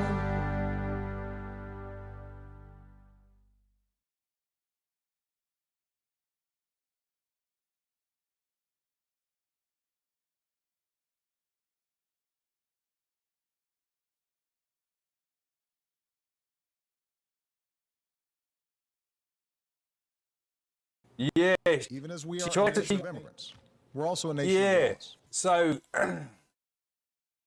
I give PJ and Vicky a wrench when they first come in, like I do with everybody.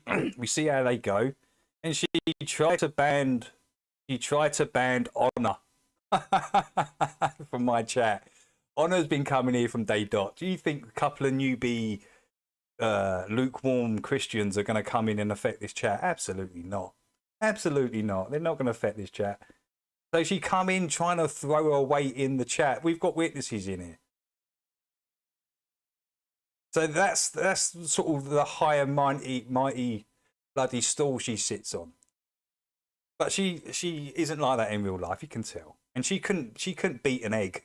She couldn't beat an egg. You couldn't beat an egg, Vicky. Beating up people. You can beat nothing up. You couldn't beat an egg.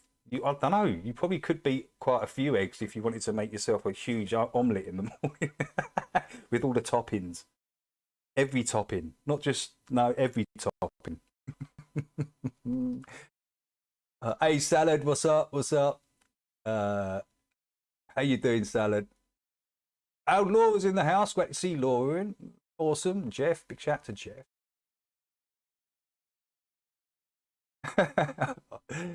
Yeah, she did try and ban Honor. I remember. Do you know what? It made me laugh at the time. It did. I was just like, but listen, I don't catch everything in the chat. It's like what Chills had to like remind me there. He had to remind me because I don't catch everything. But I always end up finding what's going on. Mental health stream, whatever that. Because they're all mentally ill.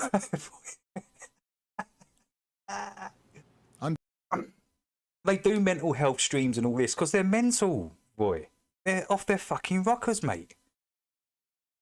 This is really obvious now. We can all see it. Everyone, proper flat earthers can see that there's not something not right with these biblical lukewarm flat earthers, lukewarm Christians. We know there's something up. There's something off about these guys because they're banning old school flat earthers from their so-called Truth of Flat Earth channels.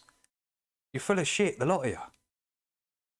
Undocumented workers broke our immigration laws, and I believe that they must be held accountable, especially those who may be dangerous.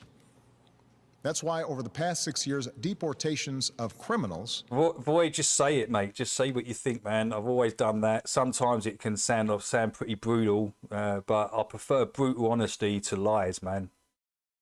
I prefer brutal honesty to... So does God. God prefers that. He said, we like hot and cold. We don't like lukewarm Christians. I will spit you out my mouth straight to hell. So when PJ and Vicky are at the gates of Kingdom of Heaven, you're going to have God pointing, get out of here, you two. You're not welcome. We don't like lukewarmers here. I give Banner the sword of truth to slay down thy... slay thy down, all these lukewarmers. No, they are, boy, they're mentally ill, mate. They're not right in the head. And that's why we're going to keep focusing enforcement resources on actual threats to our security.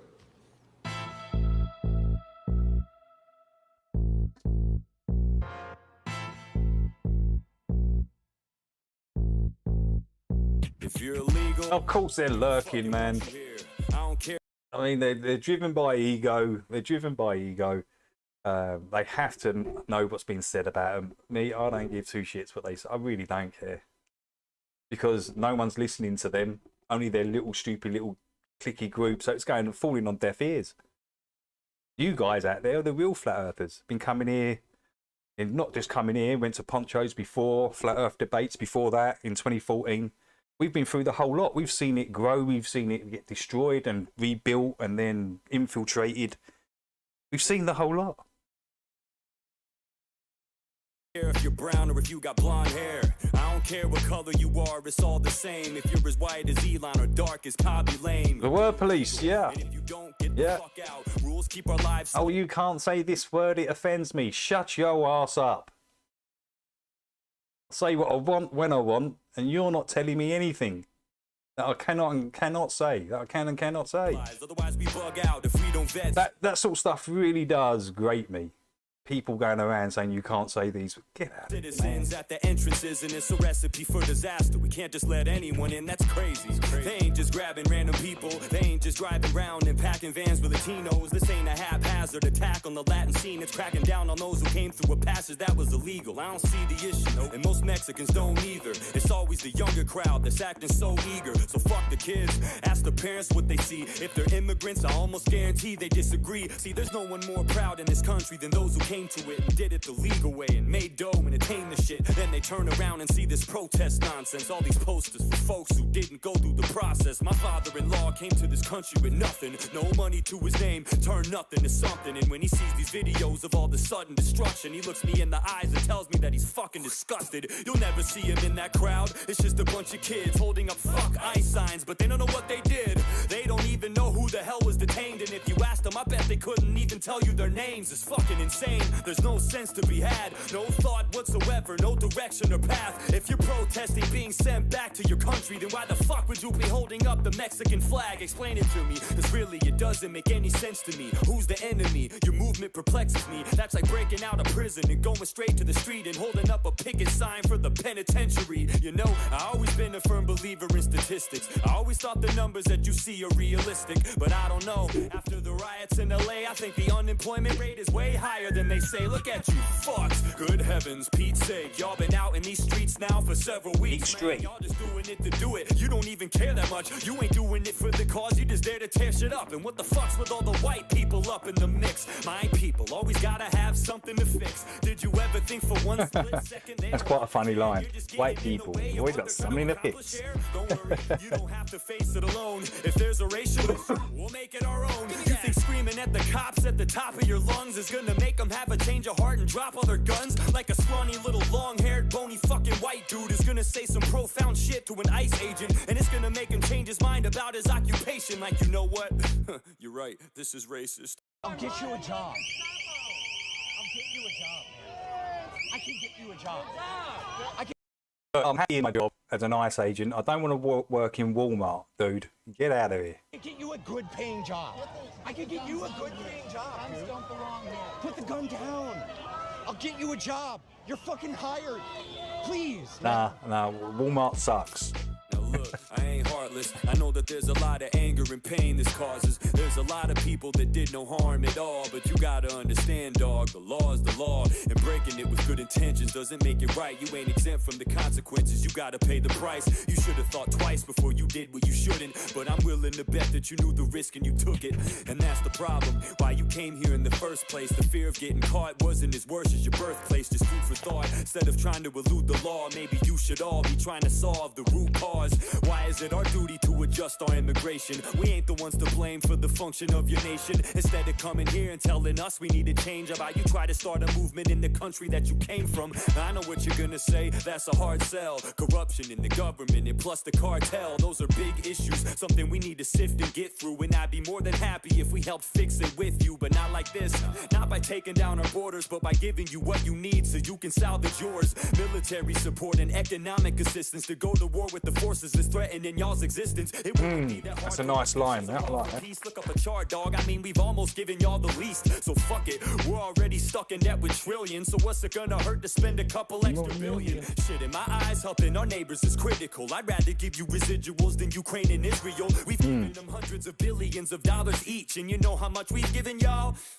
Three. I ain't saying that you need it or to beg us for it. I'm just saying that we spend a lot and we could lend support. I'm all for helping out the country to the south of us, but politicians never put their money where their mouth is. They always say they care, but they never give a fuck. They just put a band-aid on the cut, but never stitch it up. Even if you make it here, it doesn't change the fact that the rest of your nation remains in chains and trapped. The Mexicans I talk to love their country deeply, even though growing up in that bitch wasn't easy. They're grateful for the opportunity that we provide, but they remember where they came from and they love to see it thrive. So while you're protesting, put that on your piece of paper. You want the US to help you make your country safer, but until then, if you're illegal, you can leave here. You don't want them there, and we don't want them here either.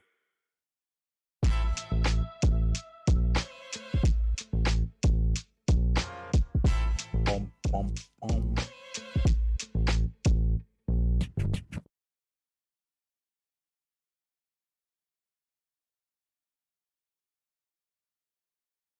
I spin fellas, my swing quicker than Federer. I serve packing the bands bag on a regular. And I'ma tell her how she sing for me T-Pain. Your mama's hooked on the packs, I'll be selling her. I click M's and bang them and I'm not sing. I feel his head with the lead like a mukbang. The magazine made me lean when I walk in the drumstick will make a head bang like a punk bang. Hop in the cab, I banging me crossword. Big shout out to Chills. This one goes out to the Chill star.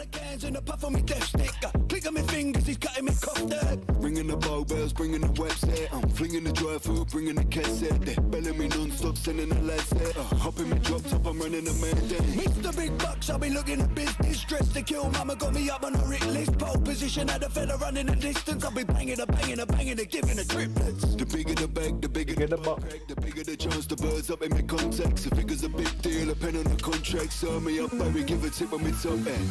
And I'll be whipping a wire, popping a Benson. Pushing a pack, the full stack like a benching. Giving the fish scale, that slide like a penguin. Flipping the chick on my bills, why I fuck a pension. Slow mo vision, I've been puffing the peace pipe. Selling free fires to the fiends by the seaside. I'm a tail lines in the seams of my Levi's. With a stack figure, the Nicki Minaj we and I'ma tell her how she sing for me T-Pain. Your mama's hooked on the packs, I'll be selling her. I click M's and bang them and I'm not saying. I feel his head with the lead like a mukbang. The magazine made me lean when I walk in the drumstick will make a head bang like a punk band. Hop in the cab, I'm banging me crossword. I'm heading the west and I'm banging a posh bird. Couple couple of cans and a puff on me death stick. Click on my fingers, he's cutting me cough there. Ringing the bowbells, bringing the website. I'm flinging the dry food, bringing the cassette. They're belling me non-stop, sending the lads there. Hopping me drop top, I'm running the man there. Mr. Big Bucks, I'll be looking at business. Dressed to kill, mama got me up on a Rick list. Pole position, had a fella running the distance. I'll be banging her, giving her triplets. The bigger the bag, the bigger the butt crack. The bigger the chance the birds up in my contacts. The figure's a big deal, a pen on the contract. Serve me up, baby, give a tip on me top end. And I'll be whipping a wire, puffing a Benson. Pushing a pack, the full stack like I'm benching. Giving the fish scale, that slide like a penguin. Flipping the chick on my bills, why I fuck a pension. Slow mo vision, I've been puffing the peace pipe. Selling free fires to the fiends by the seaside. On my tail lines and the seams of my Levi's. With a stack figure, the Nicki Minaj we hunt. Hey Brandon, what's up, man? What's up? David, I warned David right from yes, I didn't trust them. Low frequency, they are bad vibration. Yes, absolutely, Brendan, absolutely. Yes, you did. In fact, it wasn't a few people said it. It wasn't just you, Brendan. Actually, a few people said it. Brendan was the first one. But yeah, a few people said it. Watch out for the guy, man. They're not what you think. I hope you're well. Brendan, working, mate. Hello, Dr. E. Welcome in. Welcome in. Great to see you, man. Suits is in the house somewhere. I see Suits in there somewhere. Where's Suits, man? Vicky seeks conflict consistently, announcing to the world she's on meds. Obviously, she's on meds, right? It's obvious. And has BDP. Boogie Down Productions? That's KOS1. Well, Matthew Roberts, what's BDP? The only BDP I know is from back in the day, Boogie Down Productions.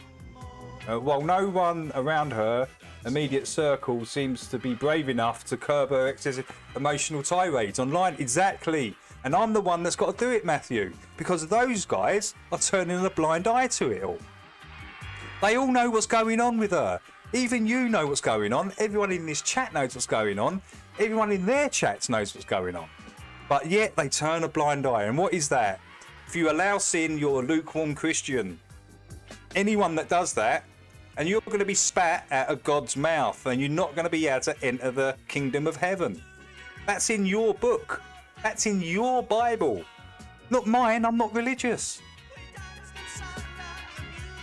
And I'm upfront and honest about that.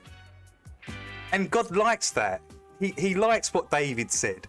So he gave him the sword of truth to slay down these fakers, these lukewarm Christians. And that's my job. That's my job now for the rest of the year. It's to slay. It's to slay down, have no empathy. The higher ups have ordered me to do this.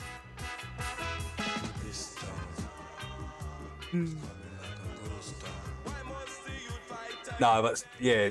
Matthew Roberts, you're absolutely spot on. Borderline personality disorder. Makes sense. It makes sense. She's a frigging lunatic, I told you. She's unhinged, man. I mean, as if she could go around beating people. Come on, man. She'd sit on them. Still wouldn't do any damage.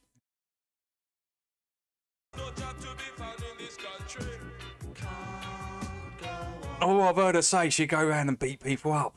Yeah, I'll go around and give them... You couldn't slap anyone. You couldn't beat an egg. Shut your fat ass up, woman.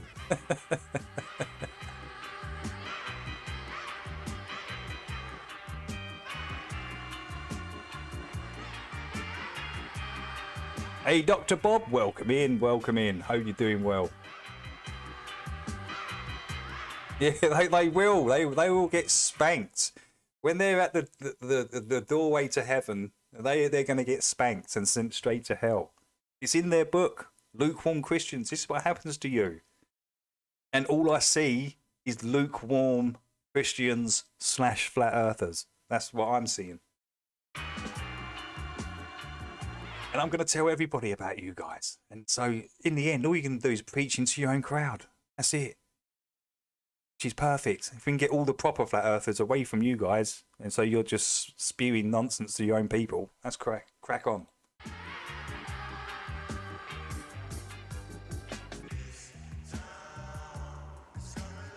Ghost Town.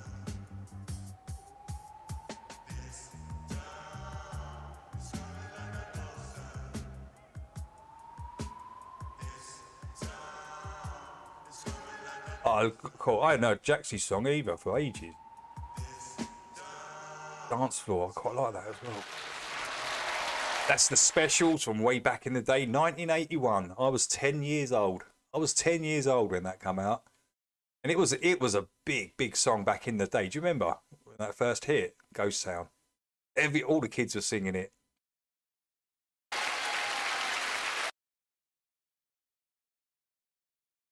And it's quite apt, really, because if you look around today, what do you see? What do you see? When you look around your town today, what do you see? You see empty shops. You see empty market squares where the big markets used to be. Empty, full of drunks and junkies. All the shops are empty. That's a ghost town. That's literally a ghost town.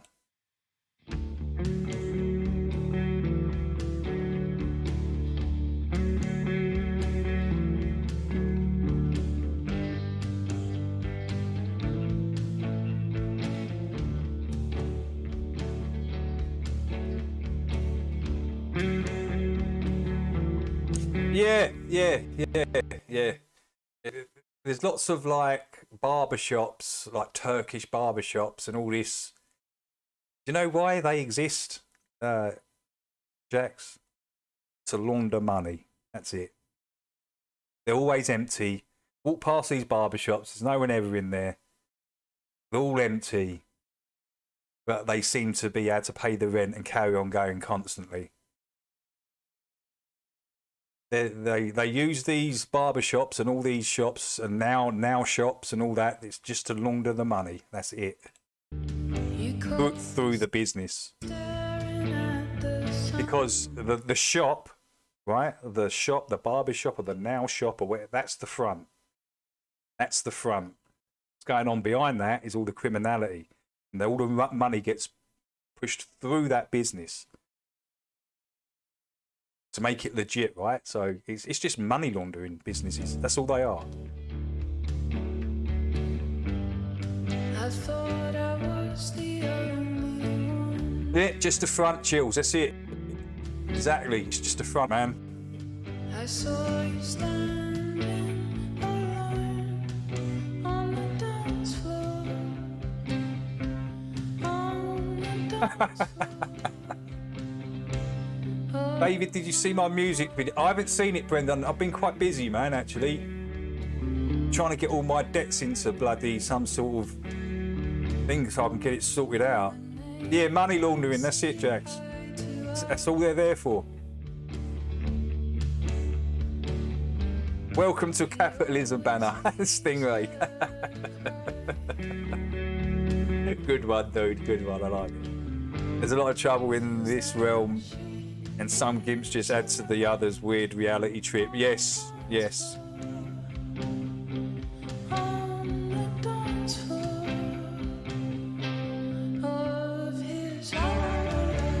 Yeah, but honestly, try and stay away from these Turkish gangsters. They will stab you in the arse. They will stab you in the arse if you fuck with them, man. I'm telling you, don't. Yeah. Make sure you've got a camera rolling at all times around these guys, man, because the Turks don't mess about. You got to remember, there's a lot of heroin that is running through the Turks, right? It all runs through the Turks. Gets to here. The Turks literally run that. So big, because it's a bit massive criminal thing behind these Turkish barbers, man. I don't want to go too much into it. You know, you can kind of work it all out yourself. What's going on there?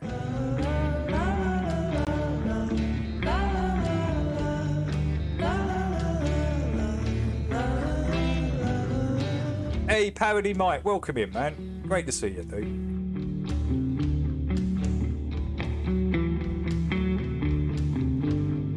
Feels like she stands alone. Chills. Has anyone else seen that video of that crazy dude with the chainsaw running down the street chasing the policeman? The policeman's like stumbling, running along, looking back, and there's this dude running down there. trying to literally chop up this police. What is going on? What's that dude arrested, Chills? Was he arrested? Did he? I mean, what is that? Attempted murder? I don't know what that comes under. Grievous bodily harm? Did he actually harm him, or was it just attempted? But man, this is what it's coming to.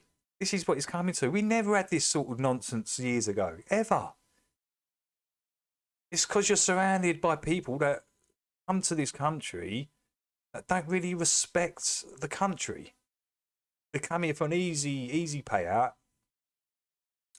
They know the system is rigged, and they know how to play the rigged system. These guys, and they do it daily. Just go and take a look up your local town centre.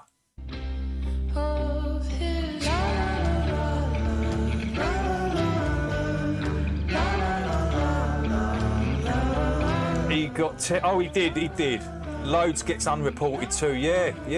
A lot of people just, they can't be asked to report it, or just, probably scared a little bit that they might get some repercussions or something, because you've got to go through the court procedure as a witness and all this. So what's the point of all that? And then finding out who you are, and it's just, a lot of it doesn't get reported, and that's the crazy thing. At least that guy got 10 years. At least he got 10 years. Minimum 10.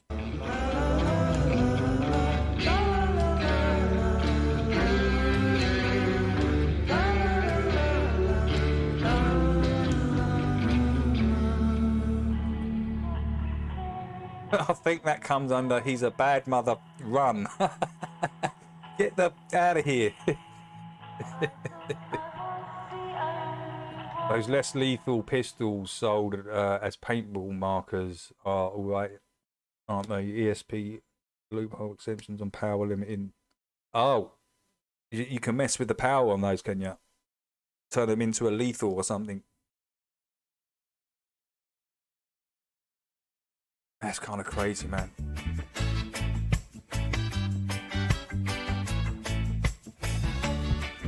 I'm puffing green clouds, no worries, unwind, and I sip my coffee. Oh, Big Pine. Where's Big Pine? Where's Big Pine? Oh, hello, Big Pine. Welcome in. Hope you're doing well, man. Hope your wife's good. Steam, dreaming free in the days, clean cheese, living life out loud, not in silent discreet. To the wake, to the bake, got my mind in time. In my zone, all alone, I define my grind. Sheesh, cloudy room where the beats just flow.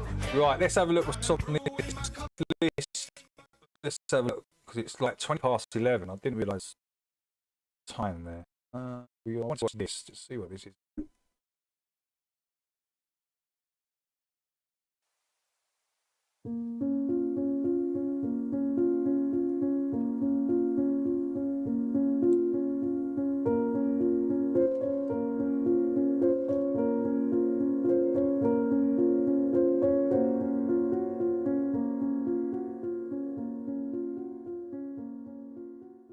The year 1816, the year without summer, snow in June across New England, crop failures throughout Europe, famine across the Northern Hemisphere.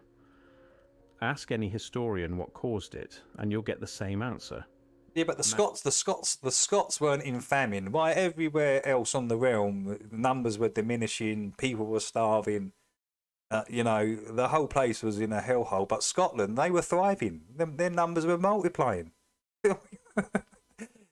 That's really funny to me, man. It was like they were like, you think this is cold? This ain't cold. This is summer to us. This is and the rest of the realm's freezing and starving, and the Scots were loving it back in the day in 1800s. Mount Tambora, a volcanic eruption in Indonesia in April 1815. That's hilarious, man. The largest in recorded history, ejecting so much ash into the atmosphere that it cooled the entire planet for over a year. That's the official explanation. And for most of my life, I accepted it without question. But I started asking a question that wouldn't leave me alone. What if the volcanic explanation wasn't the full story? I started looking at the evidence, not just the climate data, but everything surrounding that period. The demographic records, the architectural timeline, the massive population movements, the institutional responses, And the deeper I went, the more the volcanic explanation began to collapse under the weight of what it was supposedly explaining.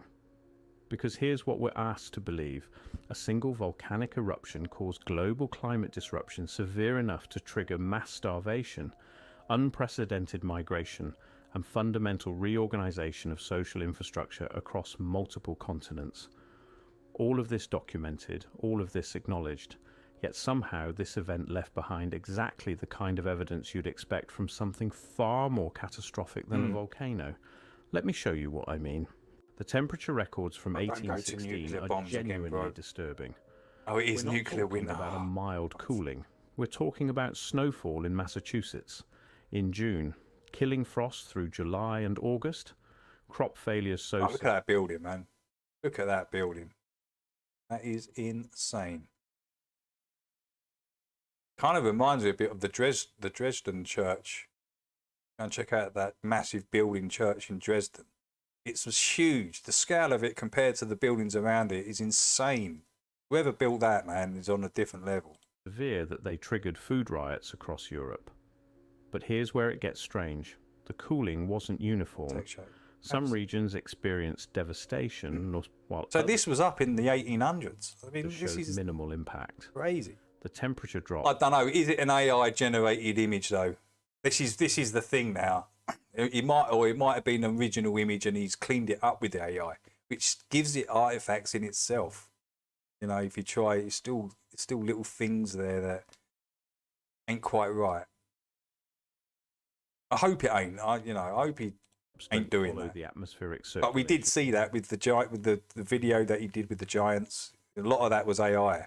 Patterns you'd expect from volcanic. Which probably isn't a great thing to be doing. The timeline doesn't quite match volcanic. What is that? I'm sort of taking electricity out of the air or something. Cooling models either. The worst effects appeared too Tesla quickly device, after Tambura's ancient. eruption, and in some cases, regional climate disruptions began showing up in records before the eruption date. That's not how... It's probably like that other building that he showed. Do you remember the staircase had something to do? It was like... It was designed in a way that would allow the electricity to come down or something. Do you remember that video we watched? They're talking about the inside of it and the way that it was all designed. And in some cases, regional climate disruptions began showing up in records before the eruption date. So there was a coil or something going down there and they made it into stairs. So you could get up. It was something, and it was just like, kind of like, okay, that's pretty crazy. That's not how volcanic winters work. Ash distribution follows predictable atmospheric patterns. Cooling should be gradual and widespread. Recovery should be slow. Yet the 1816 event shows localized severity, abrupt onset, and irregular recovery patterns that atmospheric scientists still struggle to fully explain using only the volcanic model. And that's just the climate data. The real mystery emerges when you look at what happened next. What followed 1816 was unprecedented population movement. Not gradual migration, not economic adjustment, but mass resettlement on a scale that seems impossible for the stated cause. Look at the orphan train movement that began in the decades following. Between 1853 and 1929, over 200,000 children were relocated from eastern cities to rural areas across America. The official explanation: urban overcrowding and poverty.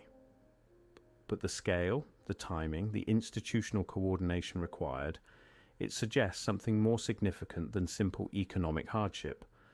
These weren't isolated charity efforts. This was systematic redistribution. Children removed from families, placed on trains, sent west in organized waves. The documentation is sparse. Records of origin are often missing. Family histories abruptly terminate. And when you ask why so many orphans suddenly appeared in eastern cities in the decades after 1816, the official narrative points to industrialization and urban migration. But industrialization doesn't explain the numbers. It doesn't explain the institutional response. It doesn't explain why this particular period saw such concentrated efforts at population redistribution, or why the children often had no documented family history beyond a certain point. The pattern repeats globally. In Europe, massive migration waves followed the 1816 famine. In Russia, population centers shifted. In Asia, demographic records show unexplained gaps and sudden relocations. All of this attributed to economic hardship from crop failures. Yet here's what we're asked to accept.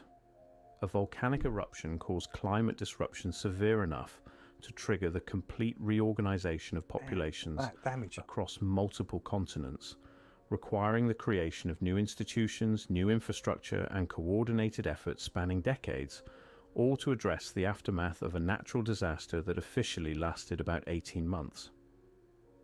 Once you see the scale of the response, the volcanic explanation begins to feel inadequate.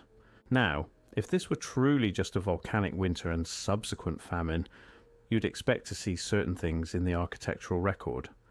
Gradual adaptation, regional variation, economic constraints visible in construction, structures built to address specific agricultural failures. That's not what you find.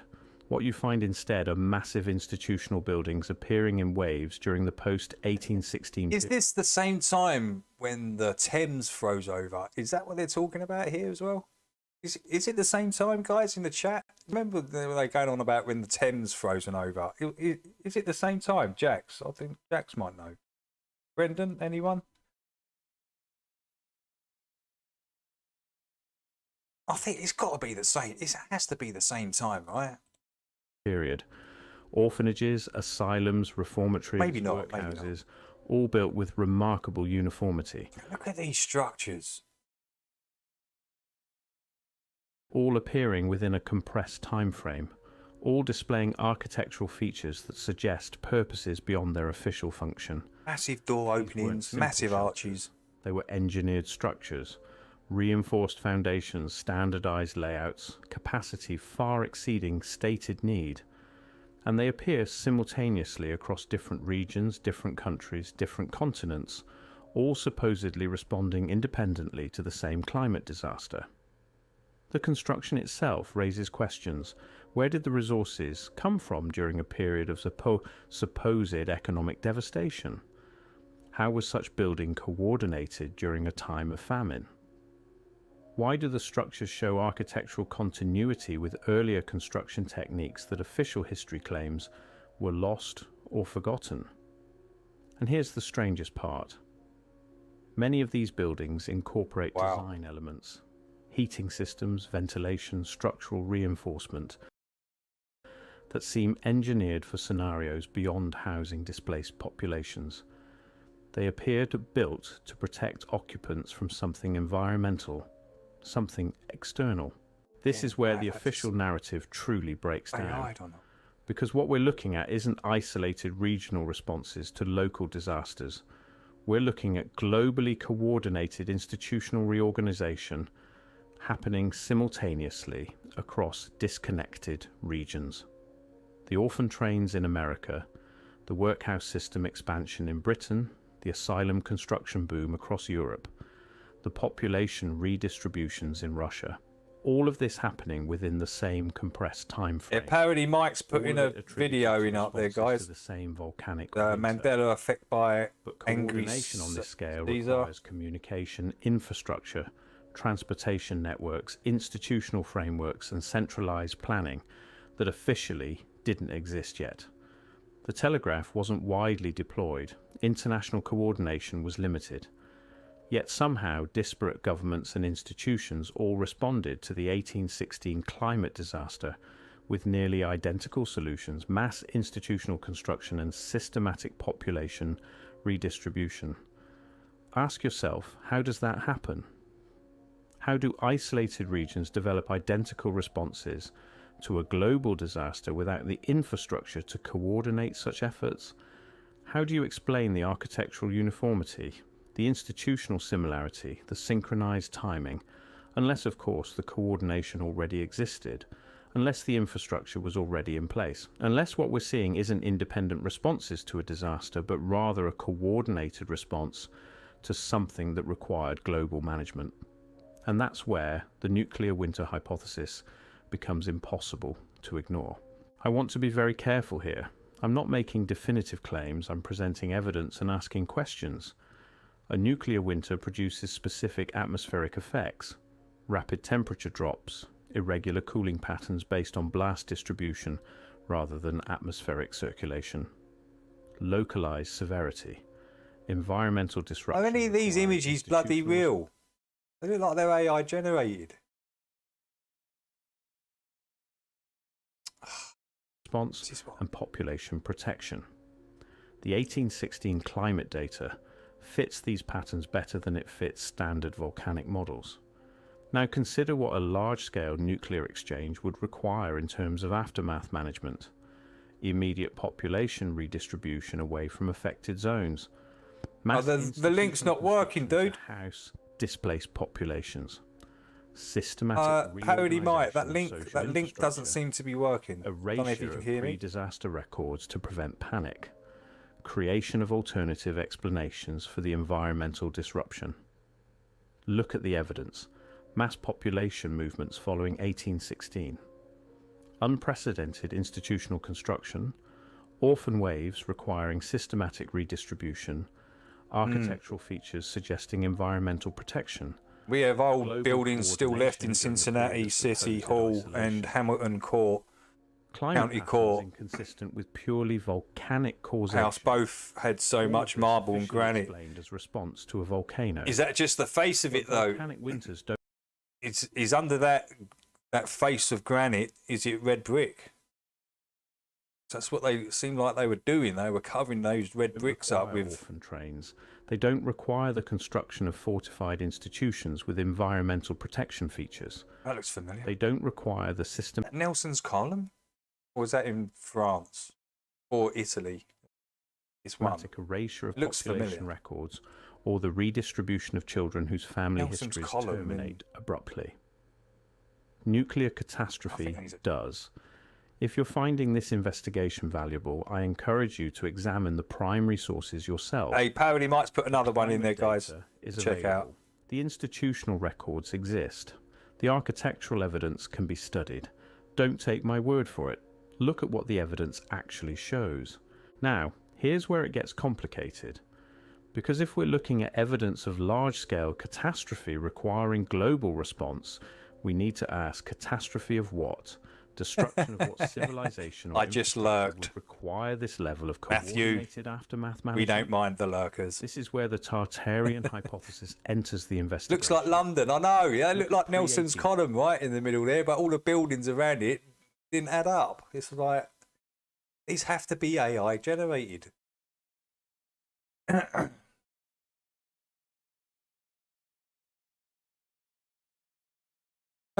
Banner should do a running text at the bottom of the stream to keep up with all the GoFundMes. When I get all the new PC and it's all up and running, I'm gonna have all that stuff running at the bottom. I'm gonna do all that sort of stuff for sure. Can you please play the caravans? I don't know if I can play it for it. It seems to be.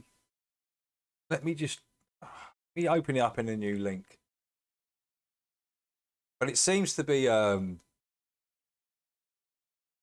quite a while now, about a week or something. It doesn't allow me to play these videos out of the. Oh no, that's not it.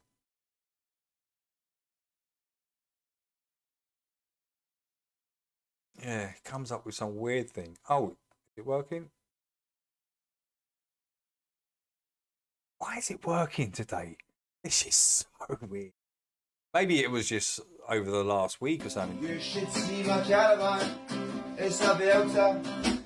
Extended gelding with an elter skelter. Oh, it's this dude. It's this dude. Yeah, we've watched him before. He's the dude that the first one we see, they were sitting on a couch drinking Buckfast. I think it was Buckfast they were drinking or something. And this dude goes into some serious singing. Right? My caravan. You should see my caravan. Please tell me. You should see my caravan. I park it down the glen. It's so yeah, the Buckfast. Oh man, that stuff, man, is lethal. This Buckfast, man. Oh, I've told you this story about the Scots that I used to hang around with over our local park. They used to drink this liquid, they used to call it liquid speed, and take bags of like wrapped up speed on top of it. So they took speed, right, and then they drank this stuff on top of it, and oh my God. That is the craziest thing you're ever going to hear is a Scotsman on Buckfast and speed. It's brilliant, brilliant. I loved it, man. I loved it.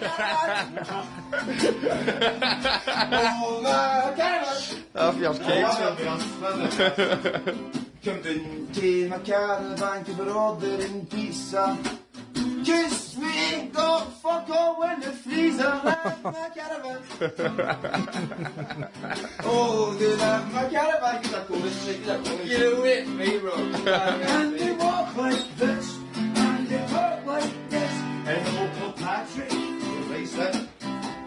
And they walk like this, and they talk like this. And Uncle Patrick. He's an I've he's now got something. Oh, well, jump, and then the caravan, we're going for a travel. Somebody fucking phone Jimmy Savile down to the caravan. Big Jimmy! Do that, my caravan. Please say someone, then someone phoned Jimmy Savile. I'm sure. Oh, God, this dude's quite funny, actually. Somebody fucking phone Jimmy Savile down to the caravan. Don't forget Jimmy. Big Jimmy! Do that, my caravan. Mummy, that's where you're going. We have else left in use, man. I know yourself. The Scots, man, have got a wicked sense of humour, man. They have got an awesome sense of humour. No, I'm getting embarrassed because I'm out the back and I'm picking carrots with Rolls fucking Harris. Don't forget, Mo. Oh, Rolf Harris. Damn. I'm been at the caravan or the city, I'm relaxing. I'm watching the fucking telly with Michael Jackson and Jeremy Paxman. I think he's doing this off the top. He's literally making up. That's quality. That's good. That's quite hard to do to make it up as you're going along. Right, let's rewind it, and I won't speak. And then the caravan, we're going for a travel. Somebody fucking phone Jimmy Savile down to the caravan. Don't forget Jimmy. Big Jimmy! Do that, my caravan. Mummy, that's where you're going. We have else left in use, man. I know yourself. I'm in the caravan. No, I'm getting embarrassed because I'm out the back and I'm picking carrots with Rolls fucking Harris. I'm sorry. Oh, there's picking carrots at the back with Rolf Harris. This dude could rap. He could rap. I'm been at the caravan or the city, I'm relaxing. I'm watching the fucking telly with Michael Jackson and Jeremy Paxman. I'll never forget Jeremy. He's a chorus of a show. Oh, quality. Absolute quality. And they talk like this in Uncle Patrick. Try again. I like that, bring it back. And they walk like this, and they talk like this, and no cool.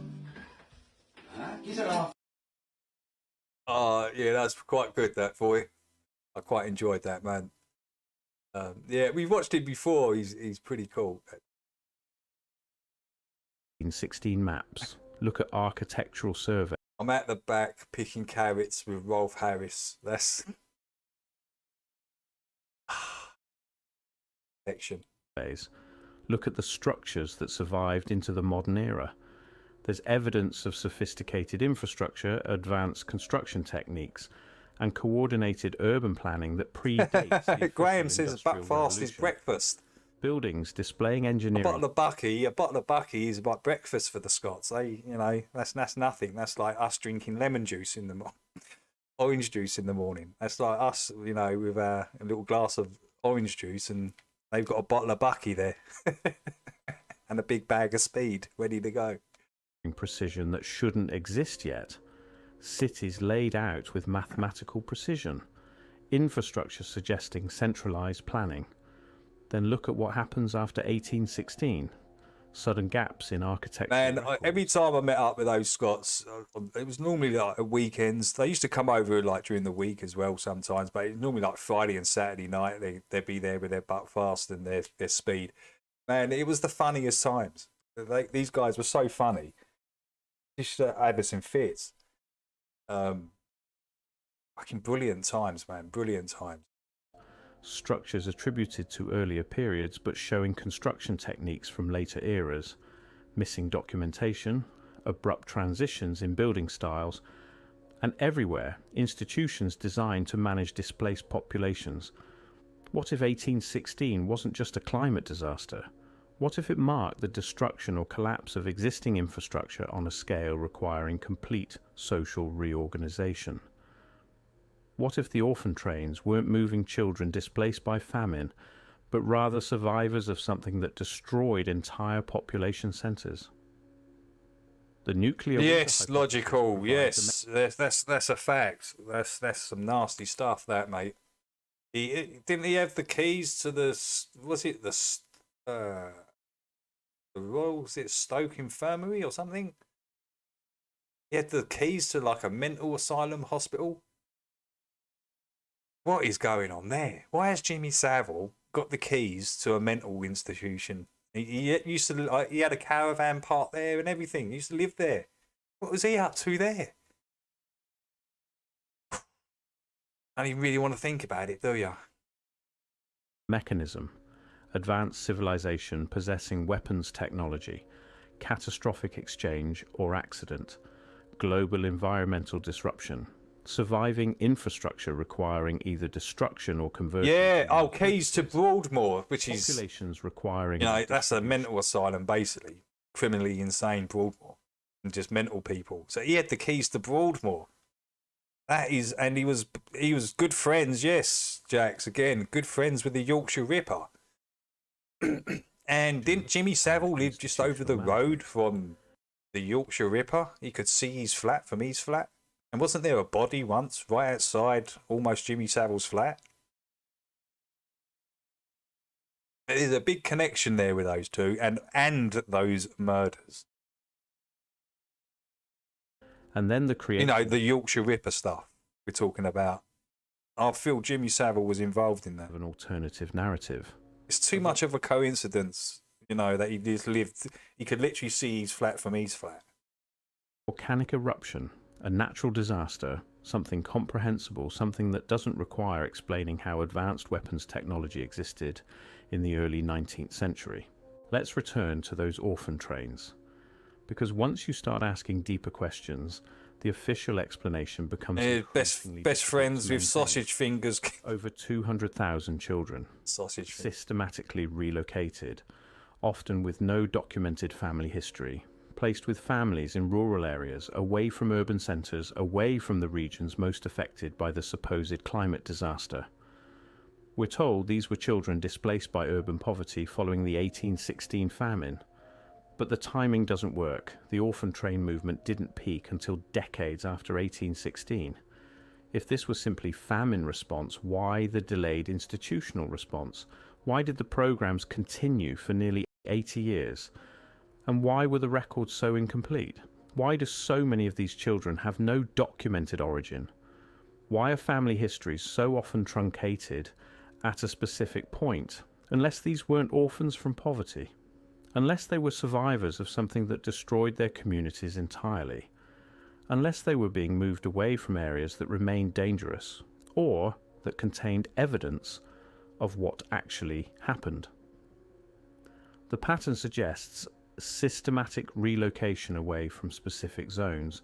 The institutional response suggests... I mean, that doesn't add up. Look at the size of this dude, and he's down here. Look at the size of it. Management of a population that couldn't remain in place. The architectural evidence suggests preparation for environmental threats. I know, like you can look at it from what Honor says. It's just pictorial, right? It's just there to show. And I get that. I do get that. But just show the original image, man. Beyond temporary climate disruption. We'll go and find the original images. Once you see it, you can't unsee it. Here's what disturbs me most: the complete absence of alternative explanations in official histories, the uniformity of the volcanic narrative, the lack of contemporary questioning about the scale of institutional response. Think about it. A volcanic eruption causes climate disruption that triggers the construction of thousands of institutions, the relocation of hundreds of thousands of people, the reorganization of social infrastructure across continents, and the systematic redistribution of children whose family records often don't exist. And no one Can I questions play whether the links now? Can I response play matched the links? cause. I think I can actually Silence was play deafening. links now.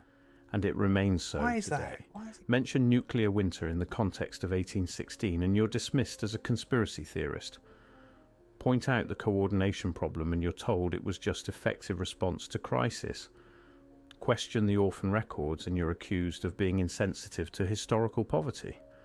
But the questions remain, the evidence remains, the patterns remain. Why did a volcanic winter require orphan trains? Why did climate disruption necessitate fortified institutional construction with environmental protection features? Why did population redistribution continue for decades after the climate recovered? Why are the records incomplete? Why is the architectural timeline inconsistent? Why does the coordination exceed the stated communication infrastructure? These aren't radical questions. They're basic observations about documented evidence. In the end, what haunts me most isn't what happened. It's what we're not allowed to know happened. If 1816 marked the destruction or collapse of advanced infrastructure, if it represented catastrophe on a scale requiring complete social reorganization, if it necessitated the creation of an alternative historical narrative, then what knowledge was lost?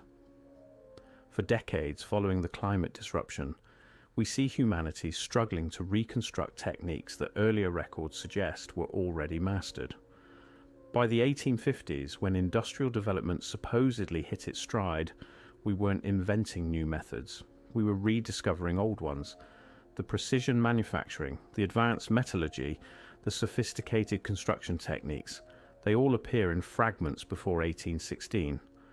After 1816, they slowly re-emerge as if being pieced back together. That's not progress. That's recovery. Well, what happened to Terror? What happened to Terror? I just stopped seeing him around. Hope he's okay. Hope you're okay, Terror. And if it was recovery, what was lost? What knowledge existed before the break that took generations to reconstruct? What capabilities did the pre-1816 world possess that we only regained through decades of effort? The architectural evidence provides clues. Acoustic engineering in buildings supposedly constructed before the science existed. Precise astronomical alignments in structures attributed to scientifically illiterate colonial labourers. Load-bearing systems that exceed functional requirements, suggesting knowledge of forces not formally understood until much later. These weren't primitive people guessing correctly. These were structures built by people who understood principles we're told they couldn't have known. And then 1816 happened, whatever it was, whatever the true cause. And that knowledge fractured, scattered, preserved in physical remnants but lost in practical application. And the orphan trains suggest something even darker. The systematic removal of witnesses, the relocation of survivors, the erasure of memory through displacement and institutional control. I can't prove definitively what caused the year without summer. I can't prove nuclear exchange destroyed a previous civilization. I can't prove the Tartarian hypothesis, but I can show you the evidence. I can point out the patterns. I can ask the questions that official history refuses to address. The deeper I looked... It doesn't have to be nuclear. It doesn't have to be, you know, it could just be like... volcanic explanation. Fire bombs, right? Not because volcanoes... you know, as I keep saying this, look how they destroyed Dresden. Now, replace those planes with, like, those airships, silent airships they used to have, right? Full of helium. At night, you wouldn't see them just dropping those fire bombs. Can't affect climate. They can. Go and have a look at Dresden after they dropped all those fire bombs on it. But because the response to 1816 goes so far beyond what volcanic winter would require. It suggests something larger, something that needed to be managed, hidden, explained away. The evidence suggests something much larger than we've been told. And that's perhaps the most disturbing realization of all. Not what happened, not when it happened, not even I think Dorian probably needs a bit of time, man. Darmo pissed him off. Dorian told him not to. You can welcome in here anytime you want, man. You know that, Dorian. Like, you shouldn't take what people like that are winding you up, Dorian. Come on, man. How it happened, but that it could be hidden so completely. I think the fact was, I think Dorian timed him out and someone untimed him. I think that was it. That was the crux of it. But yeah, don't do that. If someone with a wrench has timed someone out, leave them timed out.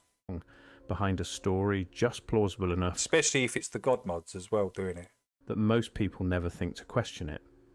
The year without summer, a volcanic winter, a natural disaster. The question isn't whether something happened beyond the official narrative. The evidence makes that almost certain. The question is what exactly we're still not being told about the world. Yeah, I kind of missed it. I had to sort of go back and look, Chills. And yeah, they were pissing, Timo was pissing him off. So that's why, you know, he hasn't got a wrench. And if Dorian times him out, he should be stay timed out. All right? Don't be unwrenching them other wrenches. Lost. I mean, don't be untiming him out. Keep him timed out.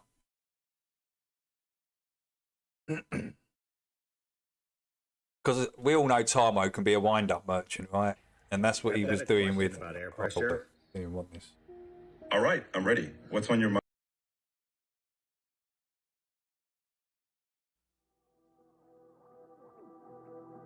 Oh, what's going on here? What I chose?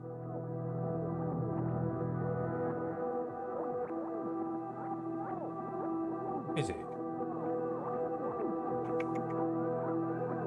Oh, what that? Stay.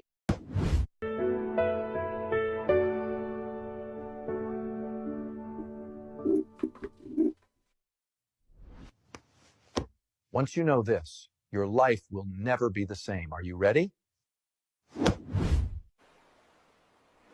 Let's begin by understanding what truth and reality really are. They are quite different indeed. It is based on our five senses, such as smell or touch. We work out the reality of our world through our God-given senses. With the truth, however, well, that's something we tell. You believe us, even though you have never experienced it for yourself. You believe what we tell you, often without question. Some people just can't handle the truth. It causes them to have an uneasy feeling inside. Ah, bless them. And that feeling you get is called cognitive dissonance. It's where you can't process new information because, well, you're stupid. And the reason you're stupid is because you were programmed that way. Lukewarmers, are you We listening? can make you believe you live on this. Lukewarmers. If you're programmed, you won't know any actual substance of the matter, but you will defend that belief as if you do. Let me show you an example. If you believe you live on this, then you must know about it. Hand up, who knows how big it is? How fast does it spin? Nothing? Told you. We lied about where you live? In fact, we lie about everything all the time. All ancient cultures knew the earth was flat and stationary, covered with a dome roof. We are not savages. We are ancient spiritual people. We even knew we had two kinds of stars, fixed and wandering. Fixed stars stay in their relative position night after night, forever, just how we see them. Wandering stars are different. They do their own thing and make pretty cymatic patterns over our flat, stationary Earth. They all revolve around Polaris, the North Star that never moves, directly above the center of our world. We even knew the sun and moon are the same size, small and local. We even knew that our world was disc-shaped and surrounded by an ice wall at the furthest point south. We knew the flat horizon we see stays at Hey, Regina. Hey, Regina, welcome in. Did you know there is not a single experiment that proves a globe or motion? In fact, some show it's flat and stationary. Well, that's interesting. Are you following so far? Let's get you back to the timeline. Let's take you back to ancient Greece in 500 BC. Hi, I'm your boy Pythagoras. The Earth could indeed be spinning. That would explain the movement of the stars. Yo, I'm the Aristotle. It's 400 BC, and flat Earth has no bottle. I can see the ship go over the curve. No, you can't, mate. Use this. Brings it back. The Earth is globe because of sticks and shadows. I'm Eratosthenes. I did the experiment. Oh, it works on a flat Earth as well. It's a small local sun. Idiot. After Mr. Eratosthenes, all globe Earth ideas vanished for nearly 2,000 years until this chap arrived. I'm the Freemason Ferdinand Magellan. It's 1522, and I've sailed the world, you melon, many times from east to west.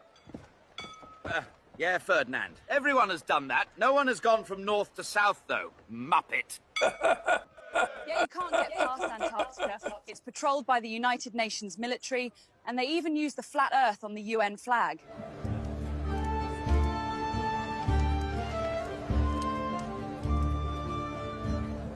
I'm Freemason Copernicus. The stars are light years away. I've made it all up in this book, because I'm gay. Hey, Copernicus is gay. I don't lie about the sky. I am Tycho Brahe, and it's all jumping jacks if you've got no parallax. You know, there is another Freemason who wants to work with me called Kepler. And let's see how that works out. You got done for fired. You are fired. Get out of here, Freemason, and don't come back. Well, that didn't work out very well at all. A year later, though, he was back, and things were going to change. I am now the most powerful scientist in the whole world.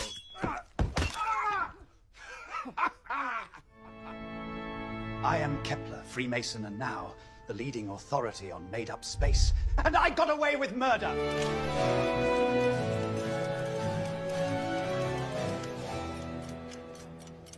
Oh, wow. I'm a Freemason called Isaac. There must be a magic force that makes the apple fall, and I shall call it gravity. Help! Help me! Density and buoyancy are a bitch, my G. It's 1773, and I'm big boy Captain Cook. We should sail out to Antarctica. It's only 12,000 miles around. Shouldn't take too long. Who's with me? Will slap my thigh and call me Mary. We have sailed over 60,000 miles and not found a way in. How can that even be possible if the Earth is only 24,901 miles around? Hello again.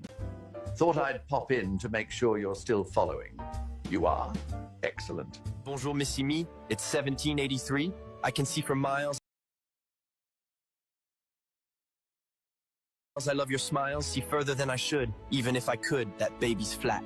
My grandfather is the Duke of Devonshire, richest man alive, Freemason, of course. Anyway, I can do magic experiments from my shed. Yes, I make numbers up with a torsion balance.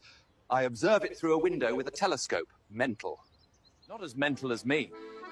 It's 1851. I'm going to have some fun. I trick everyone with this bad boy, even now. Yo, yo, yo, it's the row, row, row. Samuel's the name. It's 1864 and I am back again trying to measure the curve. Ooh, what a nerve. Turns out it's flat, though. I'll write a book called Zetetic Astronomy, laying it out for a curve measure wannabe. It's 1871. I'm the number one. Got a scope. Lots of glober hope. Does the Earth move? Nope. Not much better when it George Airy. I ain't no fairy, bro, but this don't show no spin. We're Mickelson and Morley. Feel a little poorly. We're getting in our groove. But the Earth doesn't move. Ah, you're still here. Fabulous. Things seem to be moving along rather splendidly. Into the 1900s now. Did you know it's 1903 and we have just managed to invent the airplane? I wonder if we will fly over the curve. I don't think that's going to happen. Around this time, the flat Earth was taught everywhere, and people knew the Earth was flat. Until this chap came along. It's Albert here. Relativity is clear. Put in their book. Without a second look, now time to marry my cousin and her daughter. George is the name. Hoaxing the Big Bang is my game. Boom. So yeah, there I was, Big Bang hoax complete. Me, Albie, and all the boys serving the agenda not to help mankind in any way. It's 1931. Holy moly. No. It can't be. It looks Born again veteran. You've got to make another one of these. You've got to do another one. Oh, war is coming. They needed something to divide the people, destroy old world technology. We may talk about that another time.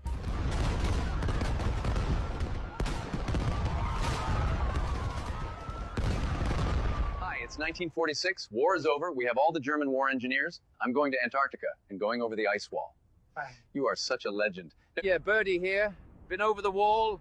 It's freezing here, to be fair. Flew a plane to see new lands. Wow, people will love it. Look, it's 1957, we make Sputnik. Satellites are not real, they are on balloons, nothing orbits a globe. Total nonsense. Bird is going out there again. We must protect the edge. If there is an edge, there must be a roof. We should do something about that. Hey, Ron. You like that Aleister Crowley fella, the Satanist from England? Top bloke. Yes, Jack. I follow old Alistair. He told me that you and I should do ritual magic in the desert, then help form NASA. Lovely fellow. Wow, it's 1958 and space is so cool. We are so lucky to have you. We should go to the moon. We sign this treaty and put it in place to protect the penguins. No one can go there apart from us. By Jove, what a lot has happened. Are you starting to get it yet? It's fascinating, isn't it? Strap in, more to come. Now Bird has helped us secure the edge. We don't know how high the firmament is. We should do something about that. It's 1962, and we are going to launch missiles at the sky for 4 years straight. It's called Operation Fishbowl. We are insane. We can tell them it's for radio or something, but we are actually measuring the roof. Holy moly, there's a roof? Ladies and gentlemen, it's 1969, and later this year, we are going to the moon.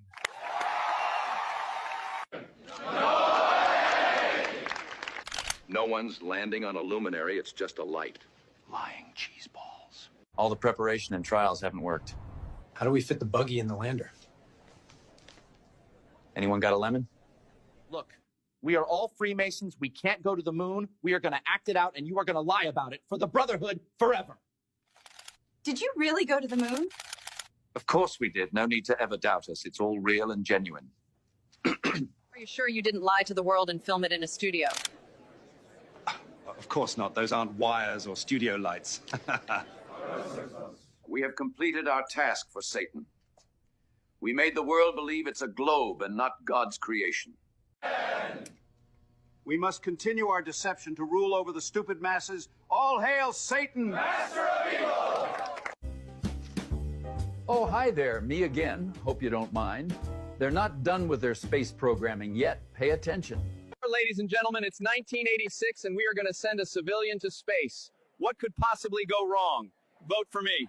No, you're not actually going. We're just going to pretend to kill you all in an explosion. Okay, that's enough. We'll just say you all have identical twins. No one will ever know. Sharon, stop crying. You can go back to teaching. That's how we fool you. We play with your mind so we can steal your soul.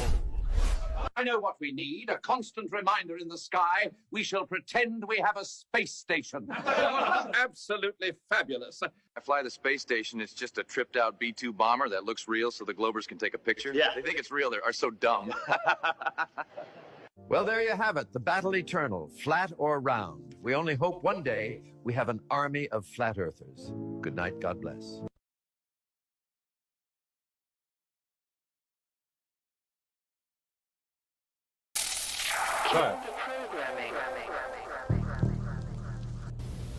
The most difficult part about a shuttle mission is getting a whole crew to agree upon a patch or an insignia, and we accomplished that, and we figured we were well on our way. On the way uphill, I didn't want to see rockets that big. You see some of the ice floating around as the external tank comes off after the fuel is expended. This is on orbit. Here we are suiting up at the Kennedy Space Center for our launch on June 20th. Again, Kevin Kriegel, the pilot, waving to his family.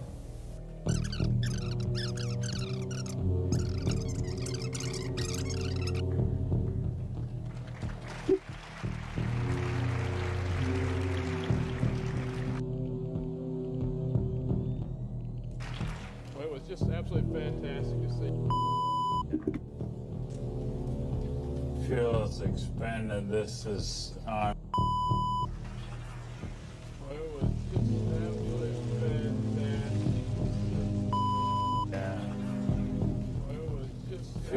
expanded. This is on.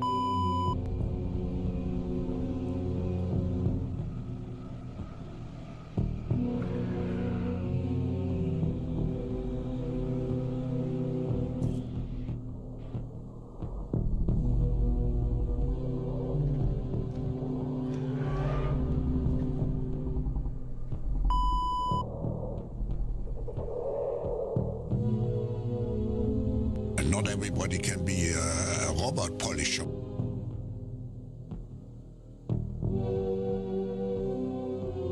Next question?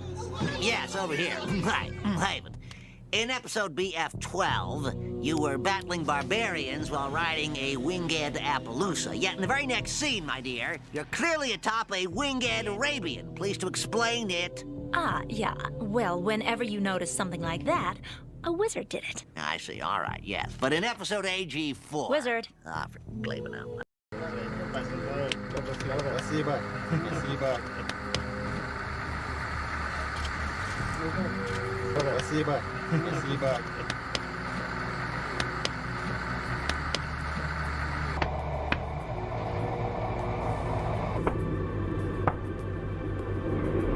Yeah. Well, whenever you notice something like that, a wizard did it.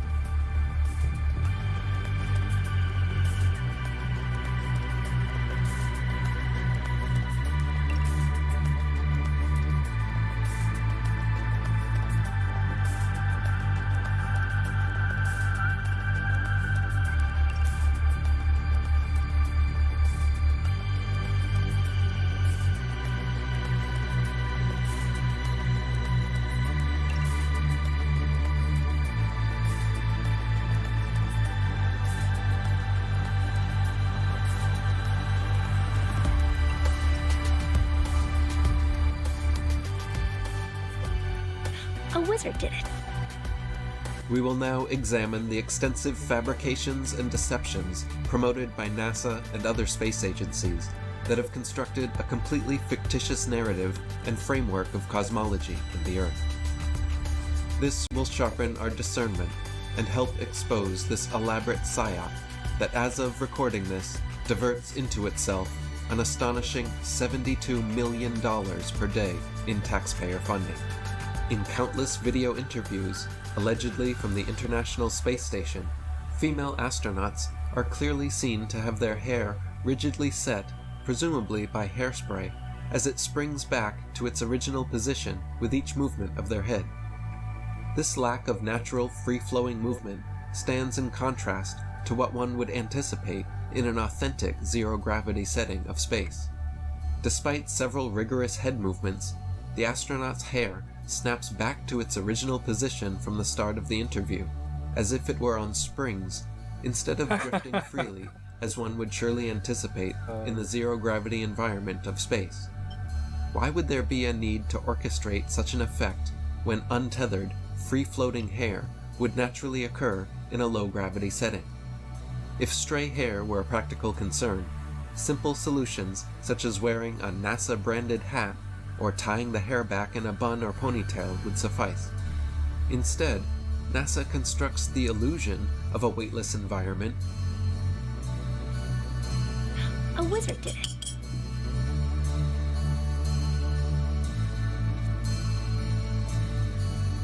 Station, this is Houston ACR. That concludes the event. I definitely haven't mastered it. I'll give you a trial and I'll show you just how bad it is.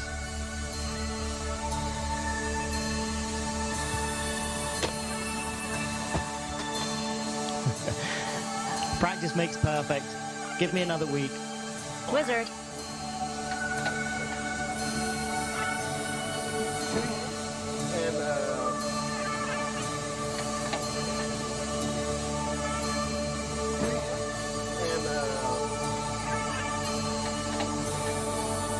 Wizard.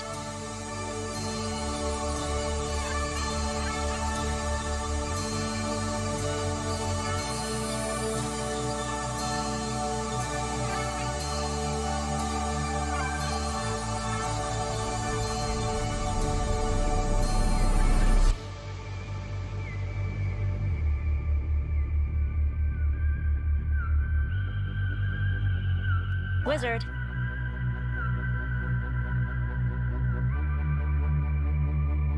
A wizard did it.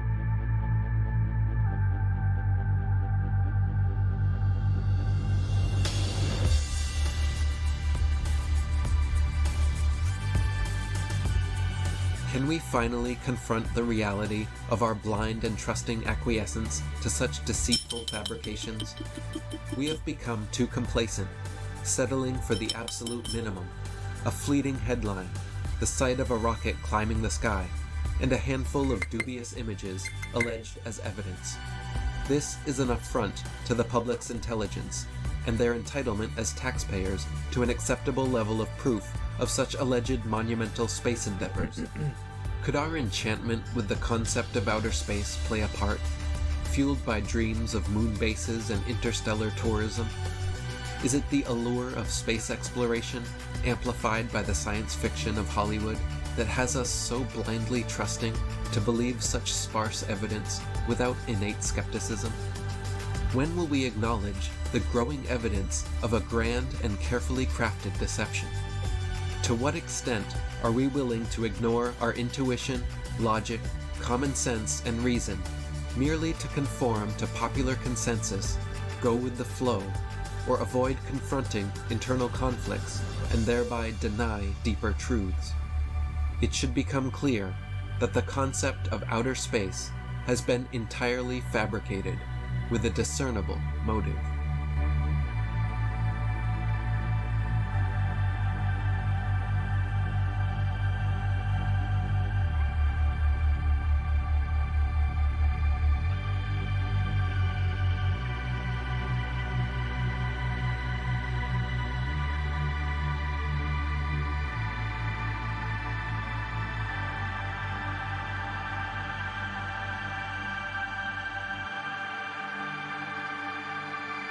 A wizard did it.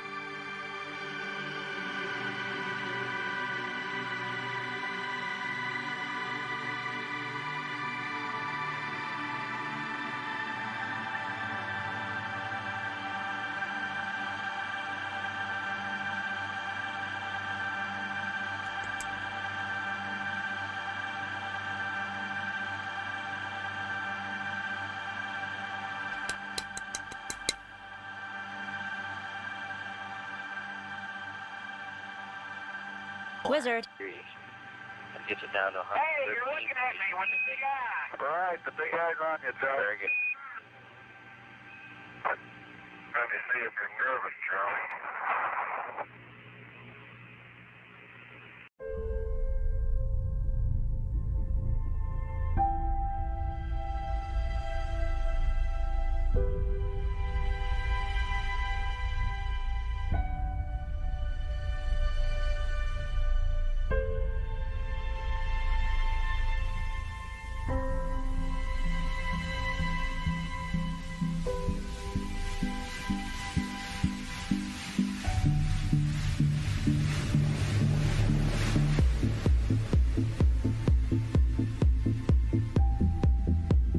Sneaky bastards.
Yeah. Well, whenever you notice something like that, a wizard did it.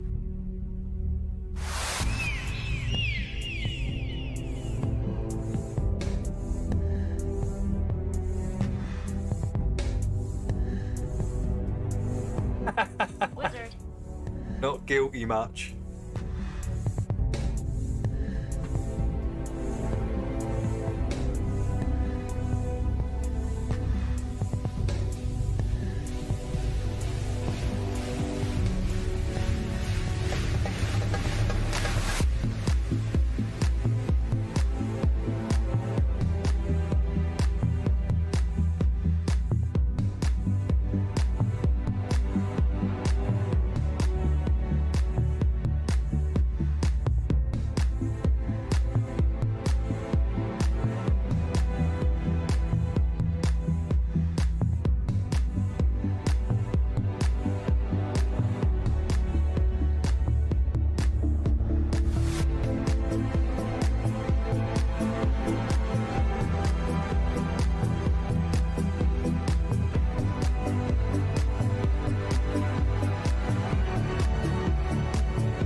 A wizard did it.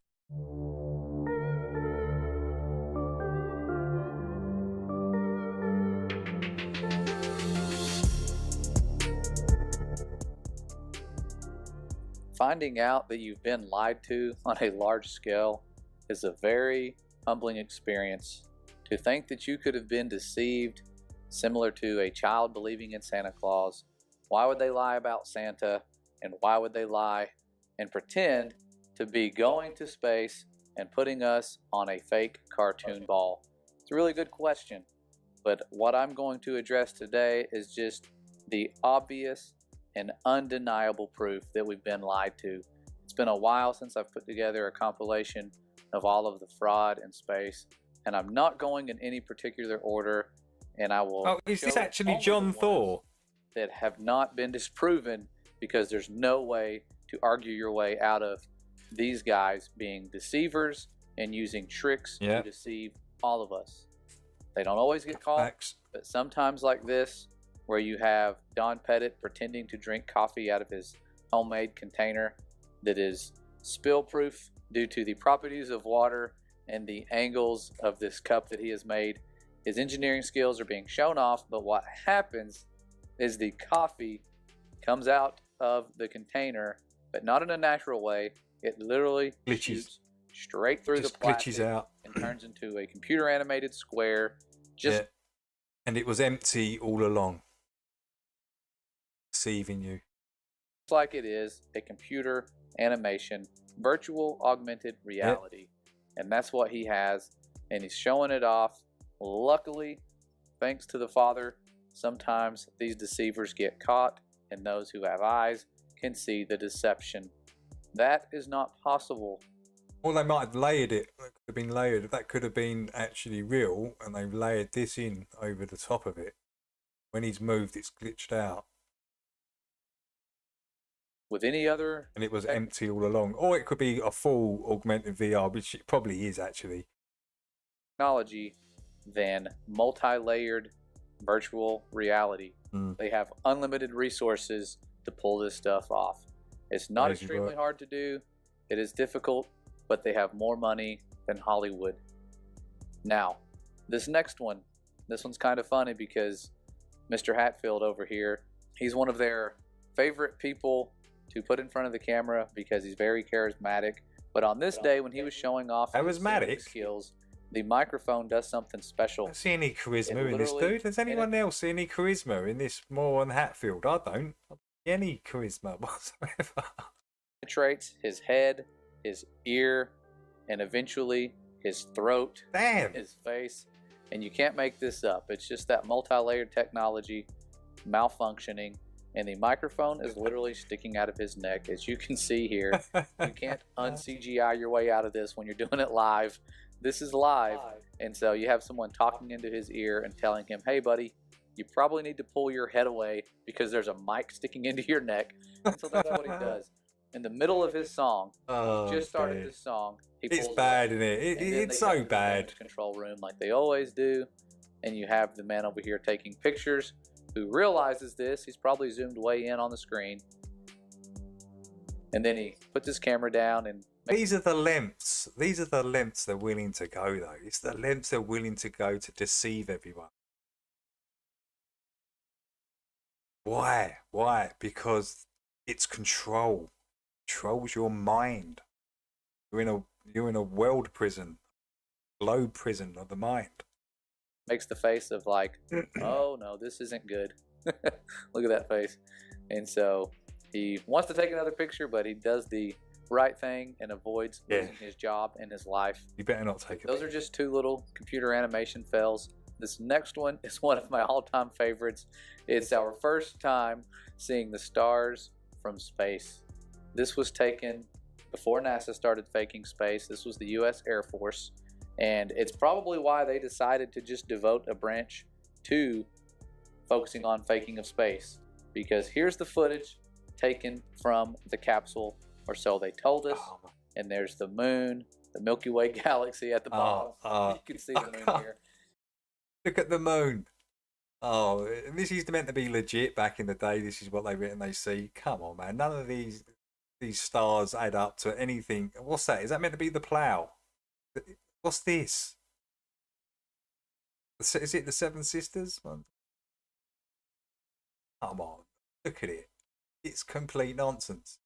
Just like a black bit of paper with some holes poked through it and the light shining behind it. You can obviously see what this is. It's just terrible. Look at the moon. It's got chunks out of it. It literally looks like it's made out of cheese. It does. In this image, what's going on? And I'm sorry to laugh. Some of you may believe this is real. Come on. And, you know, I really hope that you'll just take a closer look at it. I don't know what to tell you. I've had people claim it's real. It's okay. If you think this is real, you just might want to go if you think this is real, you're an imbecile. You're an imbecile. If you think that this is real, there is no helping you. There's no helping you. Not even God is going to be able to help you if you think that this is real. It's light bright and just had their way with it. There is literally a star inside the crescent shape of the moon. Looks like a face when you turn it the other direction. It's pathetic. So that was the early days of fake space, and it's probably why on the moon missions they just did not show us any stars, or anytime you see anything like a picture of a planet or Earth, there's never any stars involved, even though we can go outside and take a picture of the moon and have stars in the background. Now, for those of you who don't believe that this is fake, you can read the article yourself.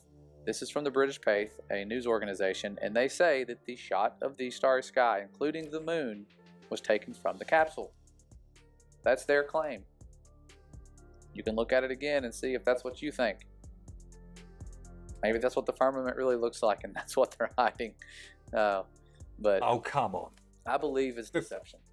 Yeah. Well, whenever you notice something like that, a wizard did it. Now, flash forward. After the Apollo missions, they were doing tons of these missions called the SDS missions. Is this the giant human head orbiting Earth in outer space? Is this the one? Is this the bit of footage? Taking that airplane up to space and doing lots of satellite launches and different studies. And it was a lot easier because they could just come back and land at a little runway. And they were doing this all the time, like clockwork. So there's lots of those missions to look at. And with highlight tapes, which is what they showed us, it's a lot easier to pull off some tricks because you're only showing the good stuff that doesn't malfunction. But sometimes someone doesn't get the memo that there is an obvious fail in the picture or in the video.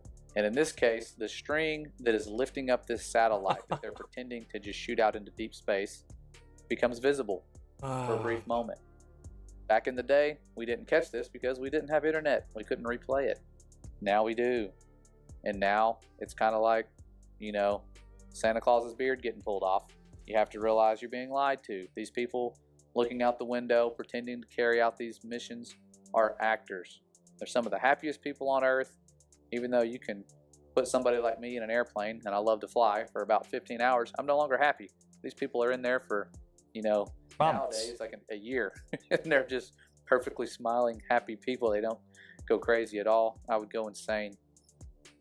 And floating around is like, oh, that's what makes them happy. What was that tune? Happy people, happy talk. What was that tune from years ago? To me, discredited.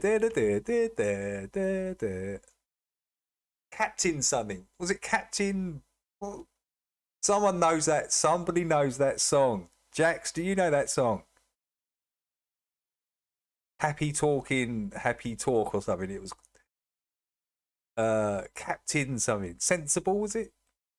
Captain Yeah, Sensible. When it was it Captain Sensible, Jim? Guys, yeah, Sensible. Captain. Yeah, right. I'm gonna find it and I'll play it for the next time. Because they've been caught lying. If they were lying with one of these launches, chances are the other ones were the same type of situation, maybe a little better carried out to where they didn't malfunction. But then we have more multi-layered fails as we come nearer to the present, and you have these guys waving goodbye at the end of their perfect live event. Everything went great, looked like they were in space, but then they were exposed when this glitch happens, and only the moving objects are seen swirling into oblivion. These guys almost got away with it. And like Mike Helmick said, there's a time coming when we will not be able to tell the difference in these guys faking space or is it reality. We won't be able to tell. And this is one of those situations where it really looks like they're in a room, but those moving objects tell a different story. And when this happens, you've never seen this happen anywhere but in fake space. This is ridiculous too. All this stuff is ridiculous. Like I said, I'm only showing the obvious fails for people who think we are crazy and making this up. We're not. Now, this is one that's controversial a little bit because many say this is not bubbles in space, it's something else. But the problem is an object in motion in a vacuum and microgravity would go in the same direction. It would not go in a curved path.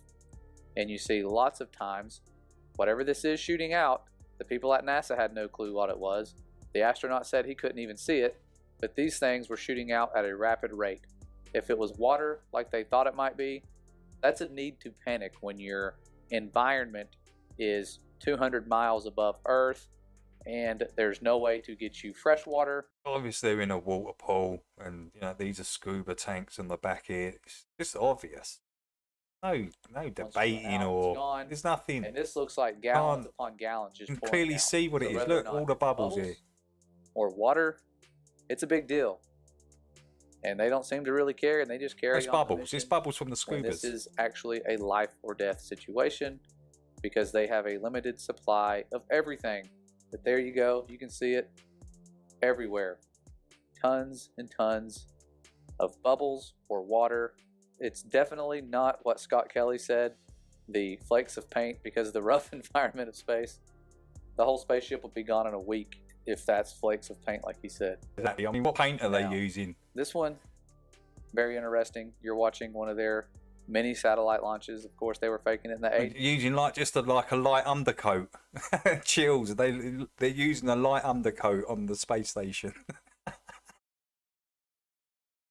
Their technology in billions, like in undercoat. That's crazy. Maybe now we have the technology, but you look in and you can see that their chroma key effects malfunction and the panels on this satellite vanish. This is more recent. You know, this is probably within the last 10 years or so. Can't remember the exact date of this. Definitely not the 80s. Using different technology. Probably no strings attached here. This is 100% green screen or whatever they're doing. Looks real, but thankfully, like I said earlier, they do get caught and they switch to the damage control room every time. And usually you'll have a guy with a camera walking around taking pictures. And like this guy, sometimes they just don't take pictures. They just walk in, pretend they're taking pictures, walk right back out. So every day is a very big event there. Lots of science going on. Billions of our dollars going there. And somehow they're able to invest that into t-shirts and all sorts of other business adventures and make money and keep the money and keep the profit. But here is something I came across the other day. This is really recent. This is like from this decade. And you see here, this is supposedly deep space. Look in the background. Where did they go? Did they accidentally go over Antarctica? This looks like tons and tons of bubbles. Or it could be water, ice, something like that. There is a lot of this stuff moving from all different directions. This is insane. I've never seen this much debris in space. This seems like it could be dangerous, but some of these, like the other footage, are not moving in a straight line. Oh, man. Like you can see, Really there's bubbles. a little orb right here, and it moves in a curved path. This thing is definitely going in a curved path in a different direction. Yeah. I've adjusted the brightness so you can see these better, but this is crazy. I've never seen so much of these bubbles or ice or whatever this is in space. This really does just look like some What's sort of this snowstorm. like weird mist? See it? It was sort of flowing across. What is... Or it could be water, ice, something like that. But there You get- is a lot of this stuff. Is there fog in outer space, is there? You get fog? Is there such thing as space fog? Different directions. I mean, what's This going is on here? insane. I've never seen this much debris in space. This seems like it could be dangerous, but some of these, like the other footage, are not moving in a straight line. Like you can see, Was it some sort of moisture on the inside of the lens? I don't know. there's a little orb right here, and it moves in a curved path. This thing is definitely going in a curved path in a different direction. I've adjusted the brightness so you can see these better, but this is crazy. I've never seen so much of these bubbles or ice or whatever this is in space. This really does just look like some sort of snowstorm, as if they're not even in any kind of space environment like we've been told whatsoever, and occasionally they run into this stuff. I don't know. Starts flowing I'm at a loss for words. from because right to left. some of this stuff is coming from a direction where there is no ISS. It's coming from top of the screen, bottom of the screen, side of the screen. It's moving in different directions, meaning there has to be some sort of atmosphere or water involved for these things to get blown in a curved path. Otherwise, they would stay in their exact same motion. It's not really rocket science. I used to think that was a big deal, rocket science, but that's compartmentalized itself. Now, other than that, there are countless other times where they've been caught and they've had things happen to where, let's just say, wire harnesses have been exposed, or maybe their virtual reality toy vanishes and they grab at nothing. Lots of other things that people can try to dismiss and make excuses for, but there's only so many excuses we can make. And like you've seen here, tons and tons of obvious deception. Do they always get caught? Not really. They've actually done a really good job of carrying on such a lie for so many decades. It's been going on for a while. Before I was born and before many of you were born, they were doing this stuff with all the resources they need, and it's worth all the money in the world to them and all the resources to hide the truth, because that's what it boils down to. Understanding who we are, who made us, and what we live on has to remain hidden for their power structure and future deceptions to work. When you suggest that you have space, therefore second law of thermodynamics doesn't apply, It's a begging the question fallacy. How can you have gas pressure without a container? Because the natural instinct of a fundamentalist globe-believing fundy is to beg the question of the sky vacuum and then tell us that obviously the second law of thermodynamics doesn't apply because the gas isn't filling my presupposition that the sky is a vacuum. Well, that's a begging the question fallacy, to assume that you've got a sky vacuum and therefore not require a justification for its violation of that particular law. That would be an entropy increase, or standard gas law. The volume that you would calculate it with would be the volume of space the gas has to fill. And if the sky was a vacuum, that would be an availability of volume for the gas we breathe to fill. And fill it must. That's what gas does. It expands in all directions. So the gas we're breathing, which is at pressure, would fill the sky vacuum. Now their response is often to say, well, we have a gas pressure gradient, which is merely a delta of the original question and assertion when you've got a sky vacuum belief. How can you have gas pressure in the first instance without a container? And they would say, well, a delta of gas pressure gradient is something we experience. But, well, how did you achieve the gas pressure in the first place without containment? And the answer is you can't. It stands directly in violation of several natural laws. Without the container, there can be no pressure. Therefore, if the sky was a vacuum, as asserted in the heliocentric rhetoric, then the gas we breathe would fill the space. Outer space, claimed to be a vacuum, is fake. Therefore, any claims from that claim to be sky vacuum are automatically fake, including but not limited to pictures of Earth from space. The region is fake, second law of thermodynamics violation. Therefore, the pictures claimed to have come from the fake region are also fake. Orbits in a sky vacuum, which is also a begging the question fallacy, which I won't detail now, is claimed to take place in a fake place called space, therefore automatically fake. Same goes for satellites, all debunked by the second law of thermodynamics and several other laws of nature, descriptions of how things occur always. Standard gas law, Boyle's law, Avogadro's law, these are all violated by the assertion that we have a sky vacuum. We don't. And any stage performance that comes from that region is also fake, including the ISS. Taking place on a stage, on Earth, on high wire, not in a second law of thermodynamics violation sky vacuum. Ah, yeah. Well, whenever you notice something like that, a wizard did it.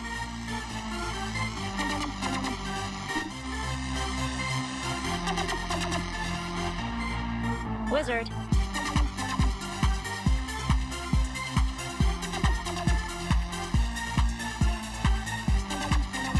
Hey man, what's happened to Leo? I hope you're well, Leo. Listening? Hope you're well. He hasn't made any content for ages, has he, Leo? It's been a few weeks, I think. Maybe he's taking a break. No, because it was this footage here that reminded me of Leo, because he made a video on it, didn't he?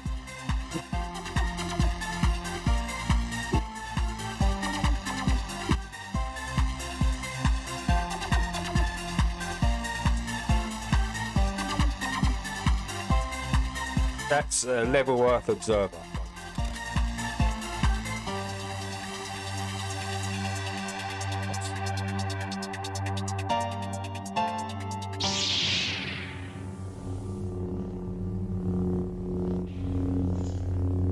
What a bunch of numpties. Wizard.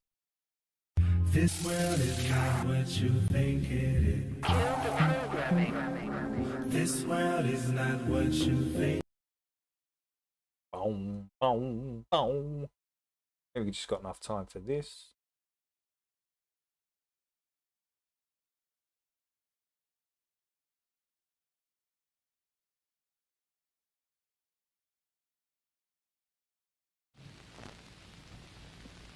I am Werner von Braun.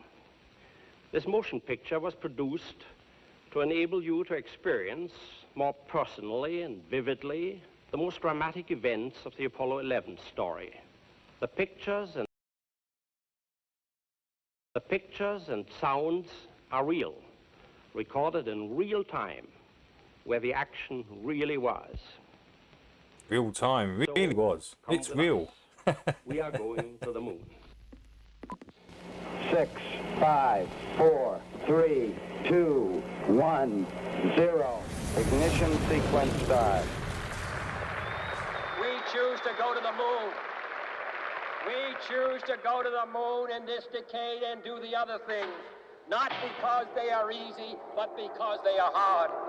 I think it means that the job of landing something on the moon where there's no atmosphere and using a rocket to slow it up and having the equipment still work. Delusional fools.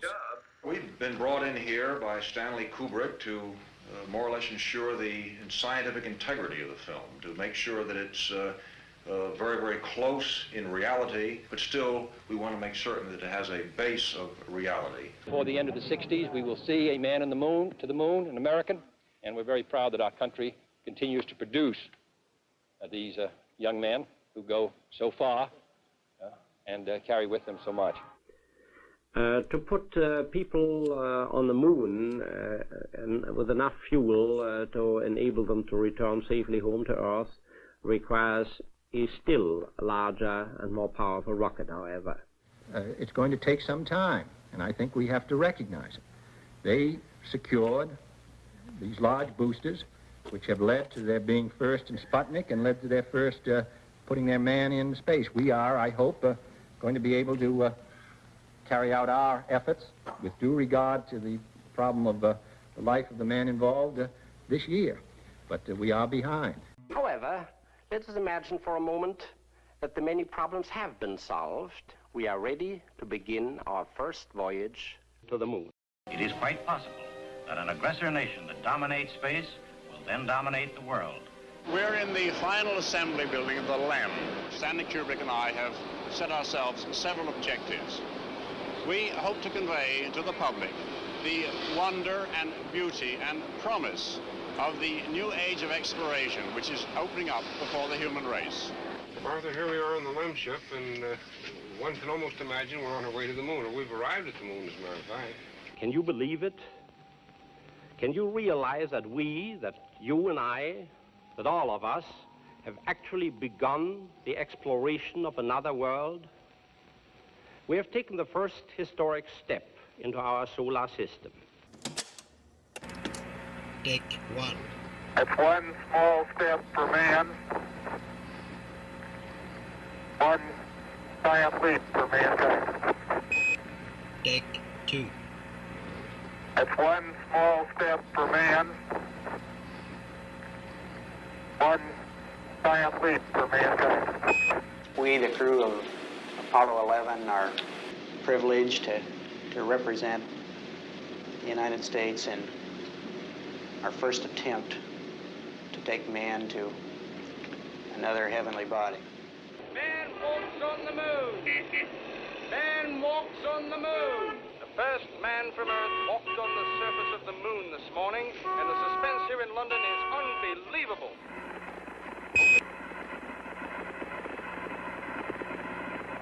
Hello, Apollo 11, Houston. Okay, Neil, we can see you coming down the ladder now. Neil, we can see you coming. Yeah, I'm going to step off the LEM now. Neil and Buzz, the President of the United States is in his office now and would like to say a few words to you. Over. That would be an honor. Go ahead, Mr. President. This is Houston out. Hello, Neil and Buzz. I'm talking to you by telephone from the Oval Room at the White House. And this certainly has to be the most historic telephone call ever made in the whole history of man. All the people on this earth are truly one. One in their pride in what you have done. And one in our prayers that you will return safely to Earth.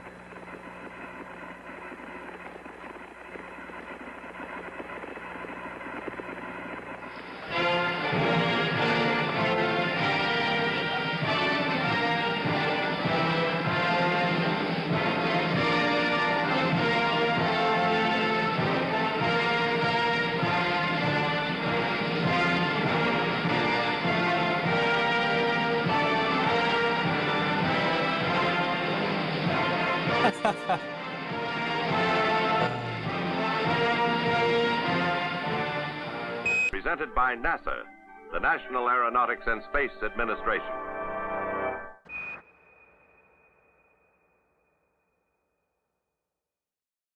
Okie dokie, guys. About that time.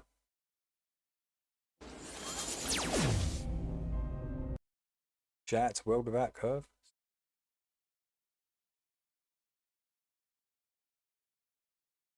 Oh.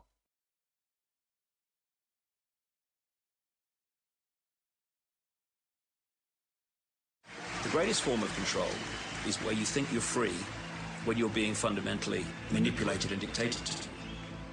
One form of dictatorship is being in a prison cell and you can see the bars and touch it. The other one is sitting in a prison cell but you can't see the bar, you think you're free.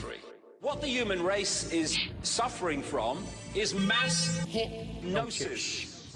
We are being hypnotized by people like this. Newsreaders, politicians, teachers, lecturers.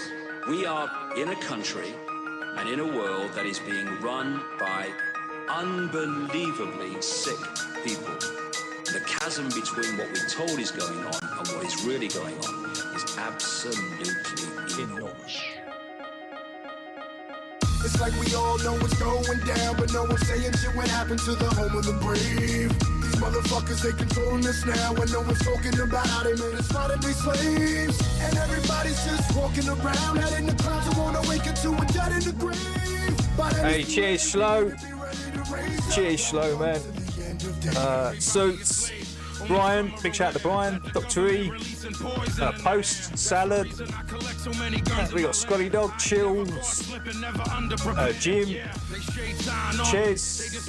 Big shout out to Simon. Big shout out to Brendan. Big shout out to Kevin. Roy. Honor. Graham. It's also a prominent ingredient in Prozac. Jax. And that's not all that I'm here to present you. I know about big shout out to Jax. About the Vatican assassins and how they will get you. And anyone I missed. Huge shout out to you guys. I appreciate you coming in, man. Really do. Awesome stuff. Nice one, Dave in the chat. Mind the Mad Hatters out there. You might get infected. Yes. Yes. Good advice. Great advice from Jim. Whoever built the pyramids had knowledge of Suits, man. Big up, Suits, man. Who you think the motherfuckers who you think that made it turn into action in hour? Yeah. I can forget them Suits, but God won't forget. that's the difference. God doesn't like those lukewarmers, so they're in shit. Ones that never told you about the skeletons on the moon. Yeah, the ones that poison all the food you consume. The ones that never told you about the Mount Vesuvius tombs. The bird flu is a lie. The swan flu is a lie. Why would that even come as a surprise? Yeah, the beast has war. Oh no! Ches, I'm the same, man. Those shorts, they keep coming up, and this barn, I keep Xing it out, not interested, and they just keep popping up. These damn shorts, I can't stand them. I've got to set my videos like 4 minutes plus just to stop the shorts from appearing. Crazy. I really don't like them either. Do y'all know about Bohemian Grove? How the world leaders sacrificing children in robes? Lucifer is God in the public school system. I suggest you open up your ears and you listen. It's like we all know what's going down, but no one's saying shit what happened to the home of the brave. Motherfuckers, they controlling this. Seems like they're made for people with, like, you know, attention disorder. They can't focus, so they just got to watch like a minute. Welcome to the end of days. The greatest hypnotist on planet Earth is a oblong box in the Graham, I bless thy. I bless thy. I bless thy fellow Scotsman. Telling us what to believe is real. If you can persuade I just confront the double standards, Graham, in it all. Do you know what I mean? And it's we all see what's going on in the double standards. That what they see with their eyes is what there is to see, because they'll laugh in the face of an explanation that portrays the bigger picture of what's happening. Install a plug-in 9 called Channel Blocker, and you can block out the content you don't want to see. Yeah, I might have to look into that, Cheers, actually. I've got like 3 things up here that do something. I don't know what they do, but they block something. They're blocking all these things now. Look, I've got 713 already blocked. 26 years I've been 26 on this one. Every kind of sick, I think it's just ads though. I think it just does the ads. See a black man walk by who has more money than me, I want to vomit my gizzards right into the gutter. But why? Maybe there is no reason. Maybe there's just a big blue ball out there that's mostly covered with water and we're just going along for the ride. This is more jiggling balls in your mouth all day, every day. Hey, you tuned in to fuck what you heard, right? Yes. Graham, meet me at Loch Ness, and I will baptize thee. I will baptize thee. Loch Ness. No way you can stick a dick in your ear and shut the fuck up, bitch. But anyway, we got your new K-Dot record. I know you in traffic. Where you at, baby? Down Rosecrans, 87. Sipping on a gold can, gun tucked like the fetal position. Top dog, hey, big shout out to Laura. Big shout out to Dan. Like David Banner, I'm the owner of the big shout out to Dan. Big shout out to Matthew Roberts. Post. Anyone I forgot as well. Logical, massive shout out to Logical. Big shout out to Big Pine. Because I like to win, never lose. Put me on a pedestal. I've done a shout out to Brian. Welcome to the Lions Room. Challenge anybody home. Wanna try they luck, they get fucked up and all you heard was say hello to the little big homie, and your reality ain't realer than this, homie. Okie dokie. Alright guys, have a great weekend, yeah? Just sort this out first.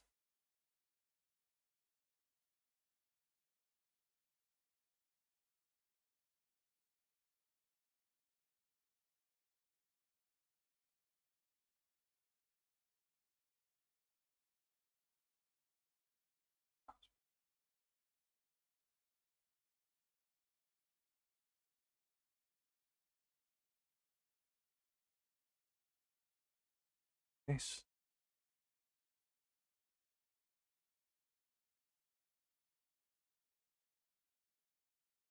There we are.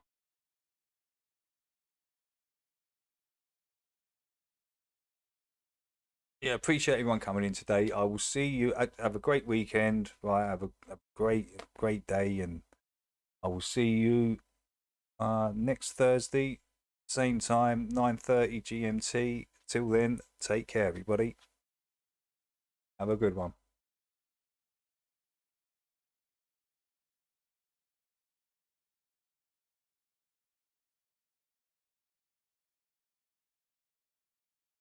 Ba, ba, da, ba.